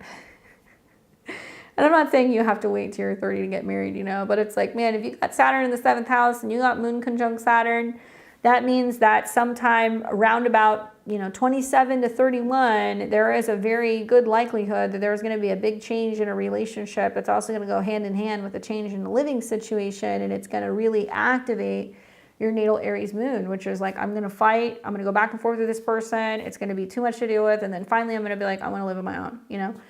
So it does seem to kind of follow that.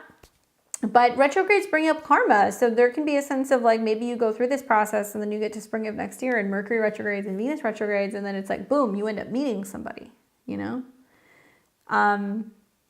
Yeah, I think that these are some really difficult transits. I'm not going to like candy coat it.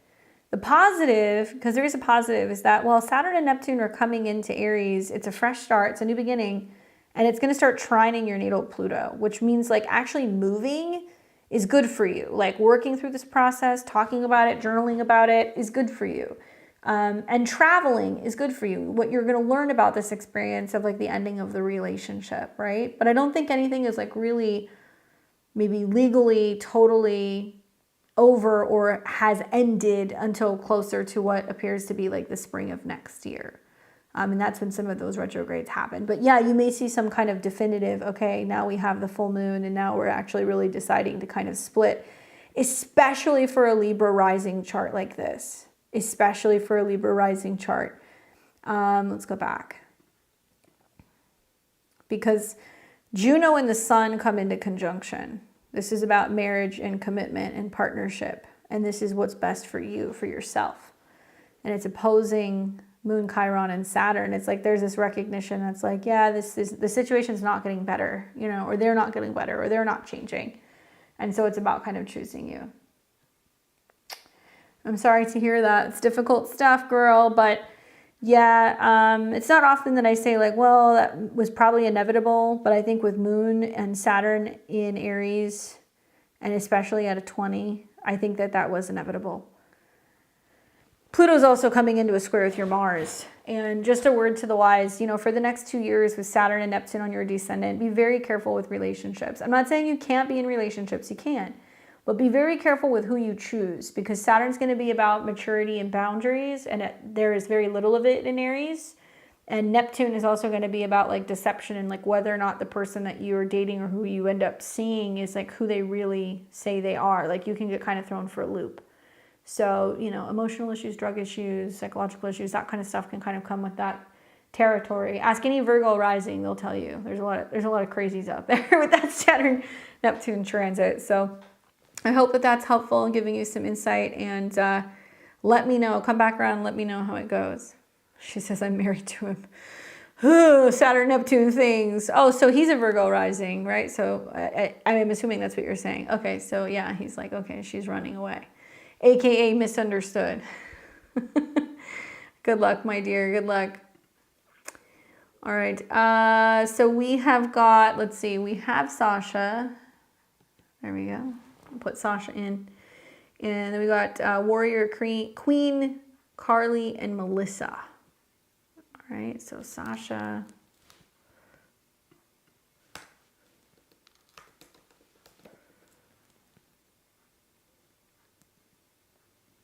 February 18th, 1997, 8:05 a.m.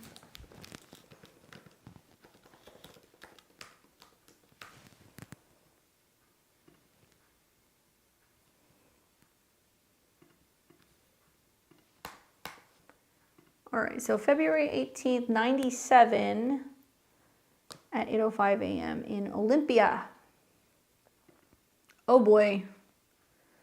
Wow. How was the eclipse? You had an eclipse right on your ascendant. I mean, you said general, so I'm gonna talk about the things that I think that are the most interesting about your chart right now. Probably the big one is, I feel like my whole life is up in the air. I don't know what to do. There we go. What's up, kitty? Well, full moon on the ascendant is kind of like big changes. On one hand, Saturn is like, I know what I want to do. And Neptune's like, I don't know if that's a good idea. There's a lot of going back and forth. And you probably feel a little stuck because Neptune's right on your south node. And you're getting ready to come into your Saturn's return. This is telling me that like everything in like the next year and a half is all new. Life being up in the air. Well, I mean, it looks like there could be some pretty significant kind of changes going on in relationship department. South node going through your 7th house, coming in conjunction with Mars, Saturn and Neptune on the ascendant, coming to terms with like, I need to be more independent. And you have Saturn in opposition to Mars. A lot of like your Saturn return over the next 2 years is about who am I and who am I aligning myself with? And am I aligning myself with the right people? My younger brothers are moving in with me and I need to move.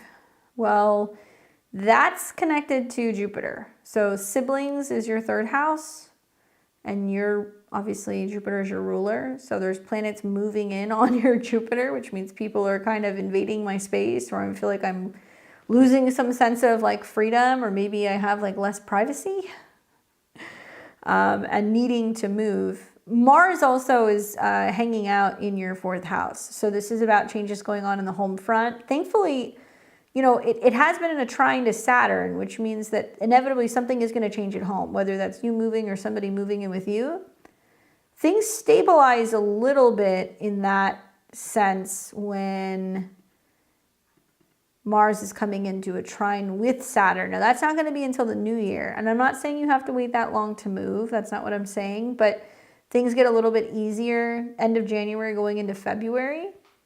I think this gets a little bit more critical with the home and the living situation for you around mid-December.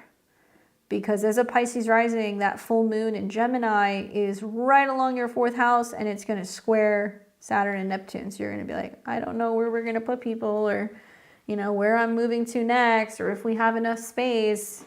And everything is kind of getting kind of reshuffled around here. It might also be other changes revolving around family or even work. But the positive is that Jupiter is going to be in your 7th house. It's just squaring Neptune. So it's going to end up being a good change. You just can't quite see it yet. You know what I'm saying?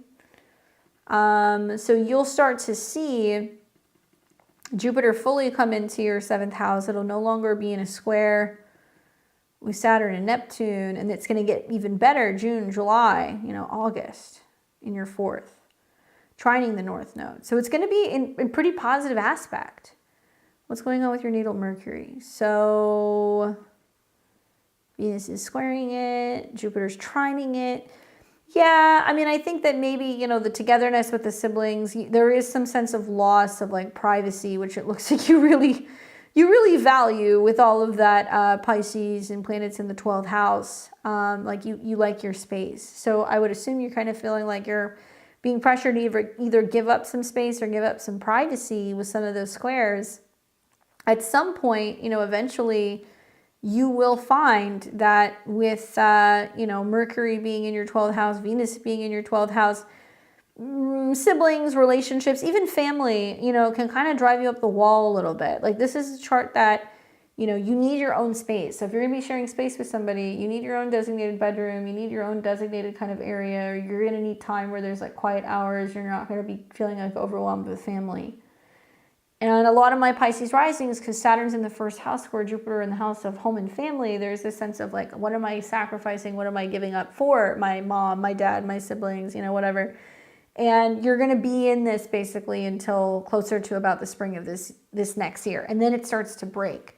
So it is possible that like there's a sacrifice that's being made now, but let's say, you know, 6 to 8 months down the road, you know, there is going to be more opportunity for you. And I think that it's probably worth the sacrifice now. It's just there's going to be a need to maybe kind of chat with people about like, you know, social hours and private time and private space and like what's yours, and, you know, making you feel maybe a little less grumpy, because obviously Saturn in your 1st house can be feeling kind of depressed or kind of down about the fact that there is like a change happening. But Jupiter in the 4th tells me that like having family and siblings around will be lively, it'll be entertaining, like it will actually kind of boost your mood a little bit, and it is giving you an opportunity for a fresh start. It's just temporary. You know, it'll be worth making these sacrifices as you get to kind of like mid next year, and you'll see that it was a really good idea, I think, to make the move, right? Hopefully that's helpful for you. Saturn and Neptune on your south node, meditate. You need to meditate. And also Mars is going to trine that point. So take a dance class, a fitness class, you know, just get into painting, get into creating, do something that can kind of help almost feel like you're getting your mind off of things, because that'll definitely help you through this process. Hypnosis can be helpful as well, swimming, water, all of that stuff, because there's a lot of watery things that are kind of coming up where emotions can be really heavy. So you need a way to kind of process that and work through that. Hopefully that's helpful for you. All right, so now I'm going to put in Warrior Queen, Carly, and Melissa. I know you guys kind of sent all this stuff, so thank you. So let me put in Melissa.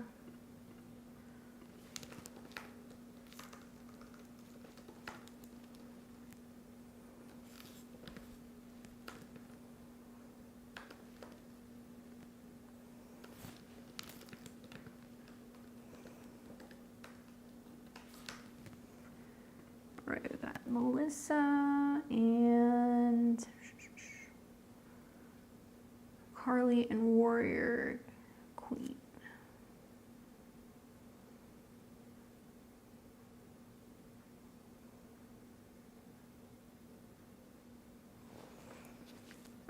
Carly.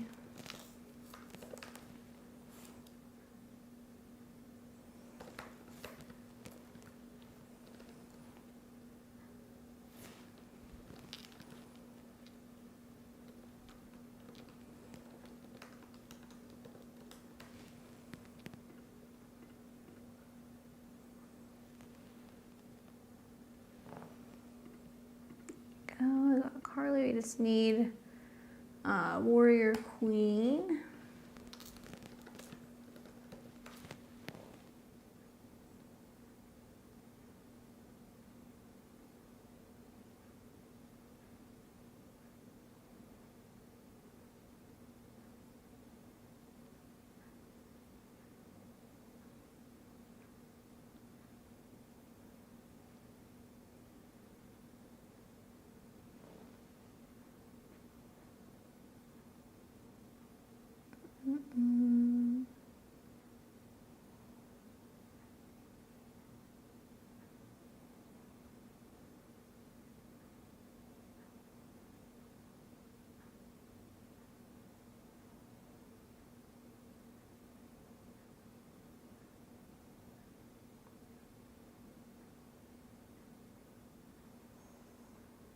I don't know why I'm not seeing it.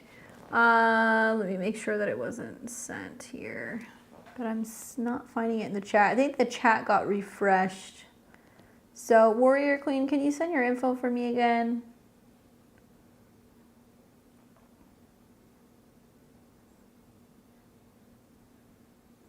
I would appreciate it. Thank you.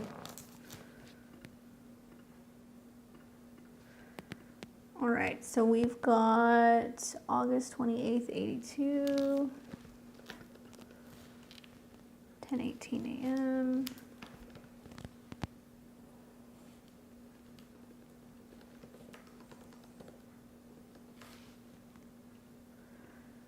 All right.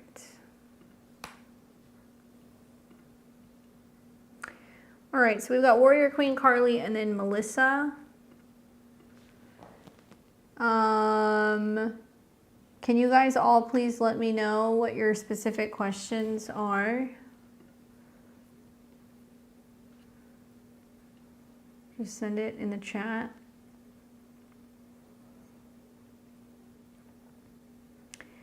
Tell me what's important. Says Warrior Queen, really ring out to you, please. Okay. Melissa says, I'm curious about my son will forgive me and love. Still haven't heard from Melissa. Carly says, I've been feeling really emotional. About to move from Canada to Ireland for my job. Anything you see? All right, cool. So I've got all of that kind of squared away. So if there's anything else that I'm missing, let me know. Asking for general guidance on my birth chart. Okay. All right, warrior queen. Well, what sticks out to me, I guess, Christy, you are Libra rising, sun in Virgo, and your moon is in Sag. So Venus is really important in your chart. Just kind of looking at your chart here. Venus in the 10th, nice placement, sextile Saturn, that's great. Try Neptune. So you have some really nice Venus aspects with this chart. Probably the big thing that I would think about is the fact that, you know, you're a Libra rising and there's a lot of cardinal energy in the skies right now, all right?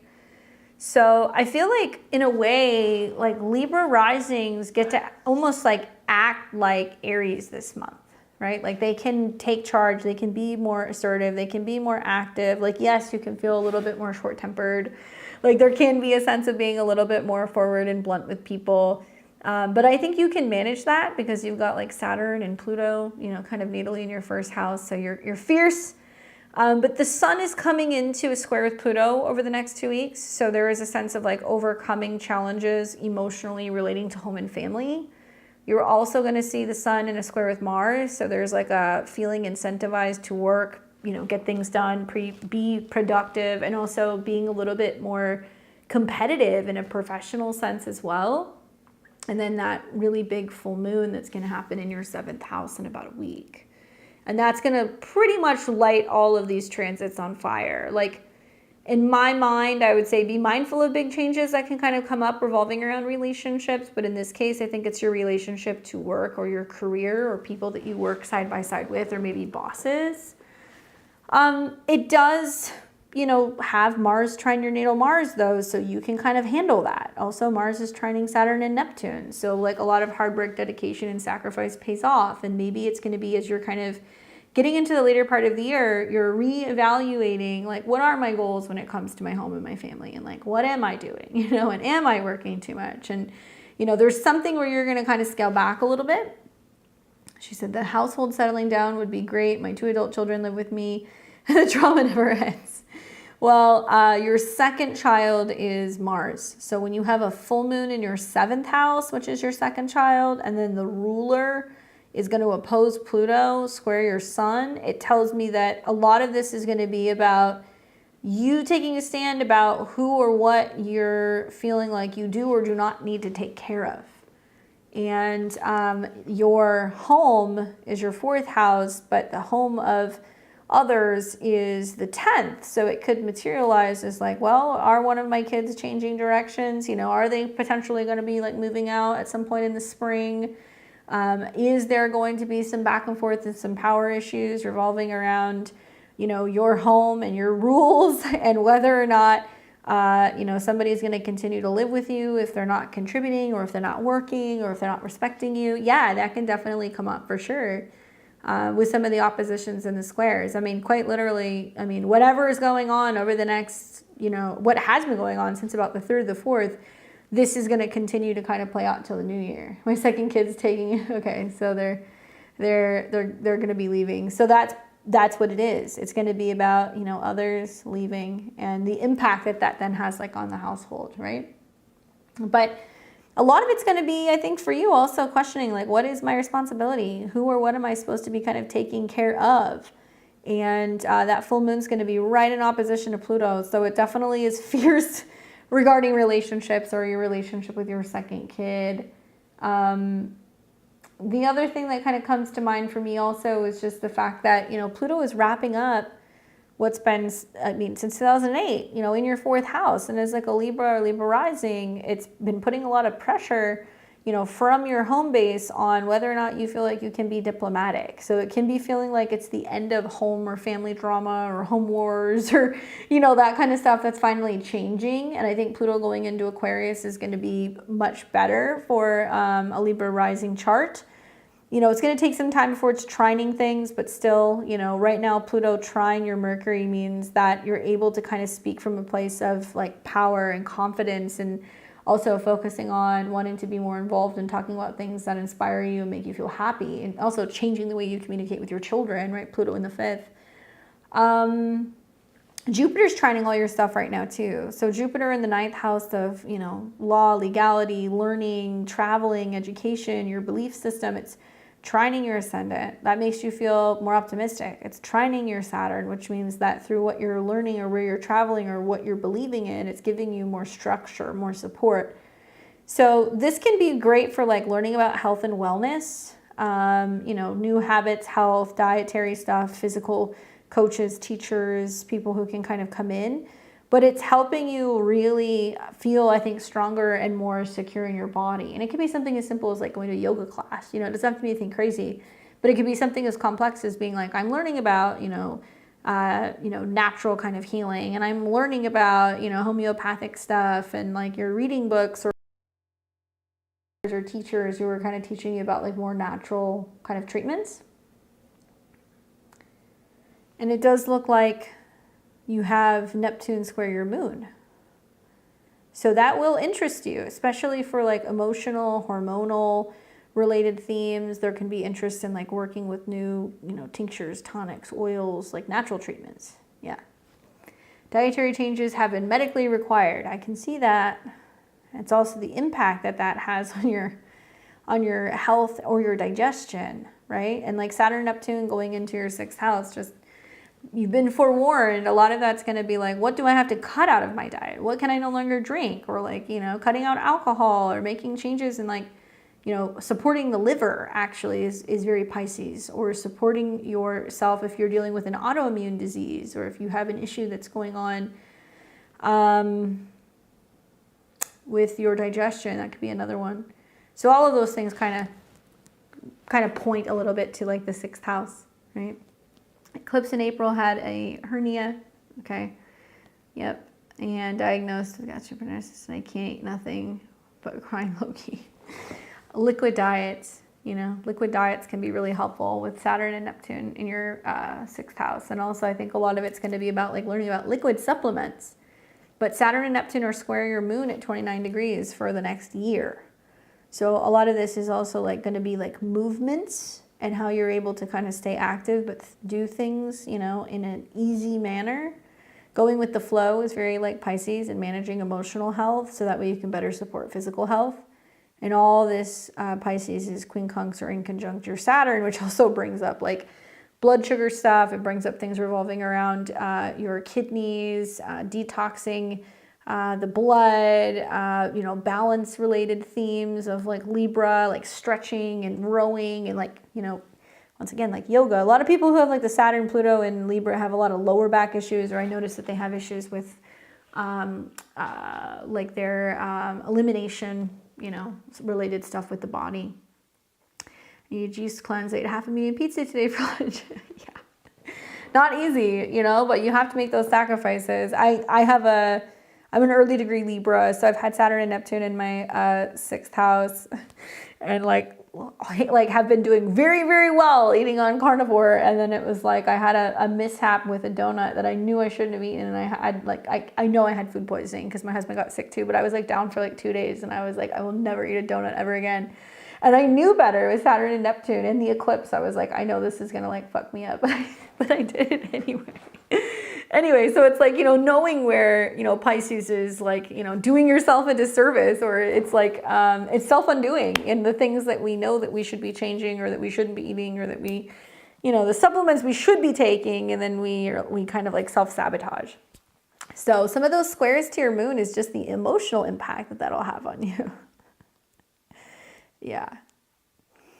So hopefully that's helpful in giving you some insight on how to navigate that. But definitely might be worth looking into like some liquid supplements or things that you can be taking that can kind of help with some of that. And also a lot of it's emotional. There's a lot of stuff that's like emotional, you know.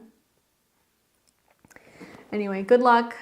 keep us updated. Let's see, who do we have next? So we have Carly and then Melissa. Another Libra rising. Are you guys okay? Do all the Libra risings just like hang out and just like listen to me complain about being a Libra rising? So Carly's a Libra rising. She's got sun and moon in Cancer though, so that's a little different. So let's see what Carly's question is. So she says, I've been feeling really emotionally heavy about moving from Canada to Ireland for my job. Anything you see for my social and love life, I'm getting there around the 1st. It's been a rough 3.5 years. Yeah, I feel that. I think, first of all, what a cool opportunity. And it's happening right when Pluto is changing signs in your 4th house, that you're having a pretty dramatic change in regards to your home life, right? Saturn does say in your chart that it was very likely that you were going to have some significant unexpected change with your home life connecting to not only work, right? Saturn in your whole sign 6th, but also like a potential romantic opportunity. Saturn in the 5th house. Saturn also trines the moon and also the sun in the 10th.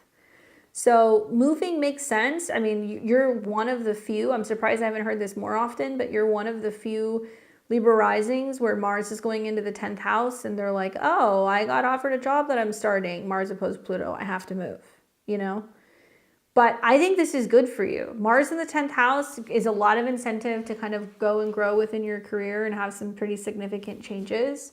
It's trining your North Node and also Pluto, so that's good for money and feeling secure and also feeling good about, going and kind of having this experience.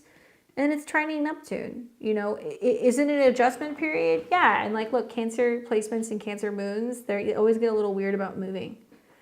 Especially because you've got, Sun and Moon in opposition to Neptune and Uranus, so you don't really like feeling kind of like destabilized in that sense, right? Mars is the ruler of your 7th house. So you're quite literally moving, right? And as you're moving, sorry, I'm trying to close this out. As you're moving, Mars, the relationship planet, is coming in opposition with Pluto. It's kind of like saying, well, there's a new something coming in. There's a new job coming in, a new relationship opportunity coming in. And you have to kind of say, yes, I will change where I'm living in order to kind of receive that. I think it's great.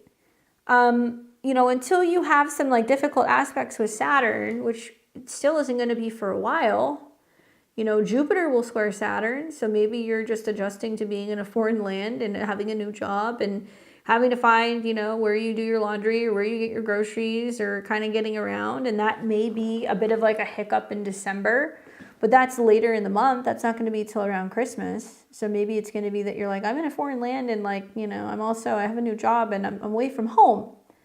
But in the midst of these transits, Mars is still trining Saturn, and it's also still trining your North Node. And I feel like you got to at least give it a shot. Will you have transits where you may potentially in the future come back home? Sure, that could happen. That could happen in a couple of years. When you start having eclipses that are going to be happening in Capricorn, you may go home. When is that? So the North Node's going to conjunct your Saturn. Maybe you visit in 2026. You could go sooner. Then you're going to start having eclipses that are going to be in your 4th house in Capricorn, and that's going to start in 2028. Yeah. So, commit to going for a year or 2 or 3. Like, feel it out, I'm planning to put down roots there. I'm looking to move forward with this move. Great. Have you looked at your astrocartography there? You said you're going to Dublin, right?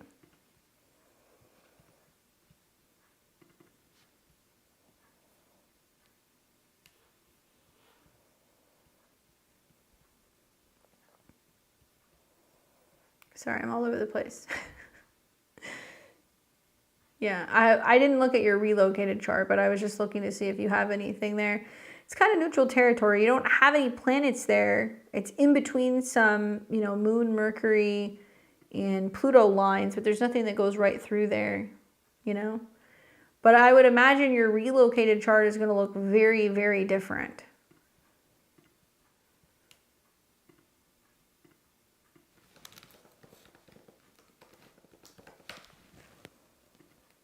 So you'll become, this is a little skewed, but you'll become a Sag rising That's different. This is your relocated chart. And it's going to put Pluto on your ascendant. So yeah, it's change. It's going to put Saturn in the 3rd going into the 4th. So figuring out how to get around town, whether that's like literally like where things are or like by car or transportation. Look at all the planets in your 7th house. Mars, Mercury, the moon. And the sun is in the 8th house. It's of change, right? And the south node is coming into conjunction with your midheaven. So that's what's bringing you into a position of like having a work or a job change there. Also, Saturn and Neptune will go through the 4th house. So the rain, the weather, the wetness, things revolving around changes that are going to be happening revolving around how you feel about where you're living there, especially in the spring. So I don't know if you've got something permanent or you're moving there and you're doing something temporary until you get into something permanent. But with this relocated chart, you might see some pretty significant changes revolving around spring of 2025 and also probably somewhere around the end of 2025 as retrogrades and Saturn go through there. Maybe it's about getting a feeling for where you're living and then trying to find a new place that you're going to kind of stay more permanently. Yeah, try. My advice is watch what happens with some of the changes the end of March going into April. Like probably right around the end of April is when you're going to kind of settle into something a little bit more permanently. You know, that's just the kind of the feeling that I get. It may take about that long until Saturn is kind of coming into a trine here as well. But this is better for relationships. This is much better for relationships in this chart. Having the 7th house ruler in the 7th house, I mean, Mars is there. So if anything, you might meet more than one person. or a couple people that you're kind of seeing. But change is definitely the name of the game with the sun in the 8th house and Pluto on the ascendant. So if you're adamant about going there and like making it a thing, I think that it's very much in alignment with your Saturn return and it makes sense, you know. Hopefully that's helpful for you. I hope that the relocation goes smoothly. How exciting. I loved when I went there. I went to the UK for 3 weeks and I was in I went to London for a little bit. I went to like Scotland and then I went all up and down like Ireland and I loved it there. I thought it was great. All right, so we have Melissa. Let me pull your chart up, Melissa. There we go. And she's October 9th, 1971 in Phoenix. What's up, Melissa? She says, asking for general guidance based off of my birth chart. Well, we've got you here, Scorpio rising, and your sun is in Libra, and your moon is in Gemini. Mars is your ruler, and it's in Aquarius. Well, for starters, right now Venus is on your ascendant. That's a pretty good transit. Take a selfie. No, seriously, take a selfie. You could get some really nice pictures. You could focus on kind of your beauty and like how you look with this. You might get a nice photo right around the 14th and the 15th when the moon in Pisces trines Venus on your ascendant. Obviously, you know, the big news is that Mars is coming into shadow, so it's getting ready to go retrograde. So that's a big deal for Scorpio risings. You're going to hear for Scorpio risings, it's revolving around changes in your career, your responsibility, your professional life. That's possible. But it's going to be completely intercepted when it's in Leo in your chart. So it means that whatever changes are coming, you don't see them coming. And that could be changes with travel, changes with in-laws, changes with legal stuff. There could be a change revolving around your beliefs or, you know, career-related things, learning. And Mars is connected to your body as well as health and your habits and your daily routines. So with a Mars retrograde that will trine your ascendant, and it will also trine Saturn, it's more about your beliefs, I think, about family, your beliefs about happiness, about children, about dating, about joy, and making more time for some of those things. That's kind of how I see it. And then also for like a Libra, because you're a Libra sun, you have a lot of Libra in your chart, you know, the Mars retrograde is about professional changes. So I'm wondering, like, are you thinking about changing direction? Are you thinking about relocating? Are you wanting to do some training? Like, what's going on there? Because you're a Scorpio rising, but, you know, the eclipses that are happening, especially in Virgo next year, is definitely like changes to your career or changes to your status that might be coming, or changes of location maybe. That could be another way of looking at it. I like that you have Mars conjunct the North Node. You're kind of sassy. I just lost, or I'm trying to understand what you're saying. There we go. Went through abusive divorce. Well, Uranus on your descendant. I'm sorry to hear that. Uranus going through your descendant and also the eclipses in Aries makes me feel like it's not just about changes in like committed relationships, but also like how that impacts your relationship with younger people. So I'm wondering, like, did that impact your relationship with one of your children? Eclipses in the 5th. Unfortunately, Venus has also been square your Pluto, but you're done. You're done. Okay, so relationship change, job change, change your relationship with your son. It was supposed to affect one of your kids. Did you move? Usually these changes come in 3s. So, you know, when people are telling me like, I lost my dog, I lost my partner, I lost my job, I lost my home, I'm like, okay, cool. So we're pretty much done there. Totally alone, and yes, was moved. Okay.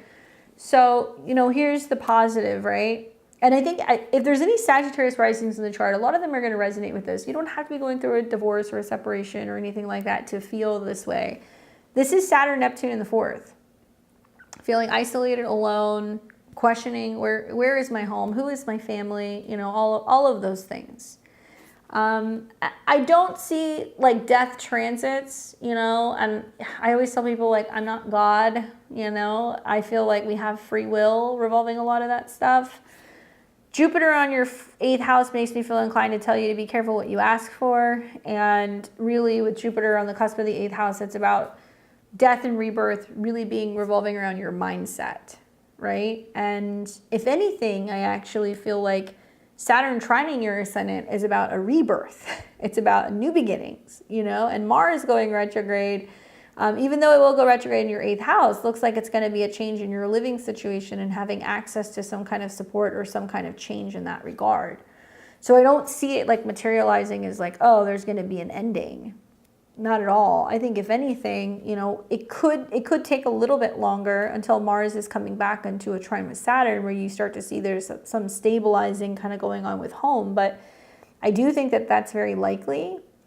I also feel like a lot of this is about making peace with what changes have happened in regards to a relationship, getting into a space where you feel not only more safe, but also like emotionally where you can kind of get to a point where you can be healing. That's like more February. And then you're going to see Jupiter come into conjunction with your moon, which can also be a rebirth in regards to emotions. You know, a lot of Libras, doesn't have to be Libra, just Libra suns, risings, moons, a lot of them are going to move because of the eclipses that we had in Libra, and then Jupiter is going to be trining some of those eclipse points. So I'm wondering if you're like looking around going like, okay, I'm kind of disconnected from friends, from family, from, you know, certain individuals, like the relationship ended, that this is like a opportunity to kind of hit restart and go, I'm going to go somewhere else. I'm going to kind of go and like leave the past behind and focus more on like where I'm moving forward and allowing that to kind of dissolve. But a lot of it's also going to be about like dealing with emotions, you know? And yeah, it is possible it's from other people because Saturn's going to be in the 4th house where you're like, I've had enough of family in the past, and it's squaring the moon where Jupiter is. And it's saying, okay, on to future things. I'm investing in, you know, new emotional opportunities, new homes, new places, like wanting that change. And even the Mars retrograde in your 9th house will do that. Like that's a time where you start kind of going like, well, do I want to like take longer road trips? Do I want to go and check other places out? Do I want to feel it out and see what it's like before I potentially go there? Do I try to establish friends or get a job or get community in some of these places, you know, before I move? Like your whole life's going to change. Saturn and Neptune are going to, you know, meet in Aries in your 4th house. It means it's going to be you creating your new home base. And that's really what next year is going to be about. But all the trines to the water placements say it's all about the emotional security first. There's a need to do like the healing and kind of making peace with the past before you move forward. So that's really important for you right now, right?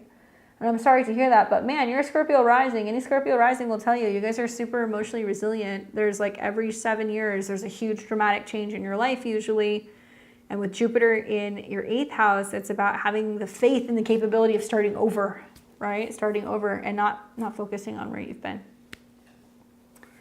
So I hope that that's helpful for you. I do. keep us updated. Let us know what happens with what ends up changing, because you'll probably see right around spring of next year you're in a new living situation, right?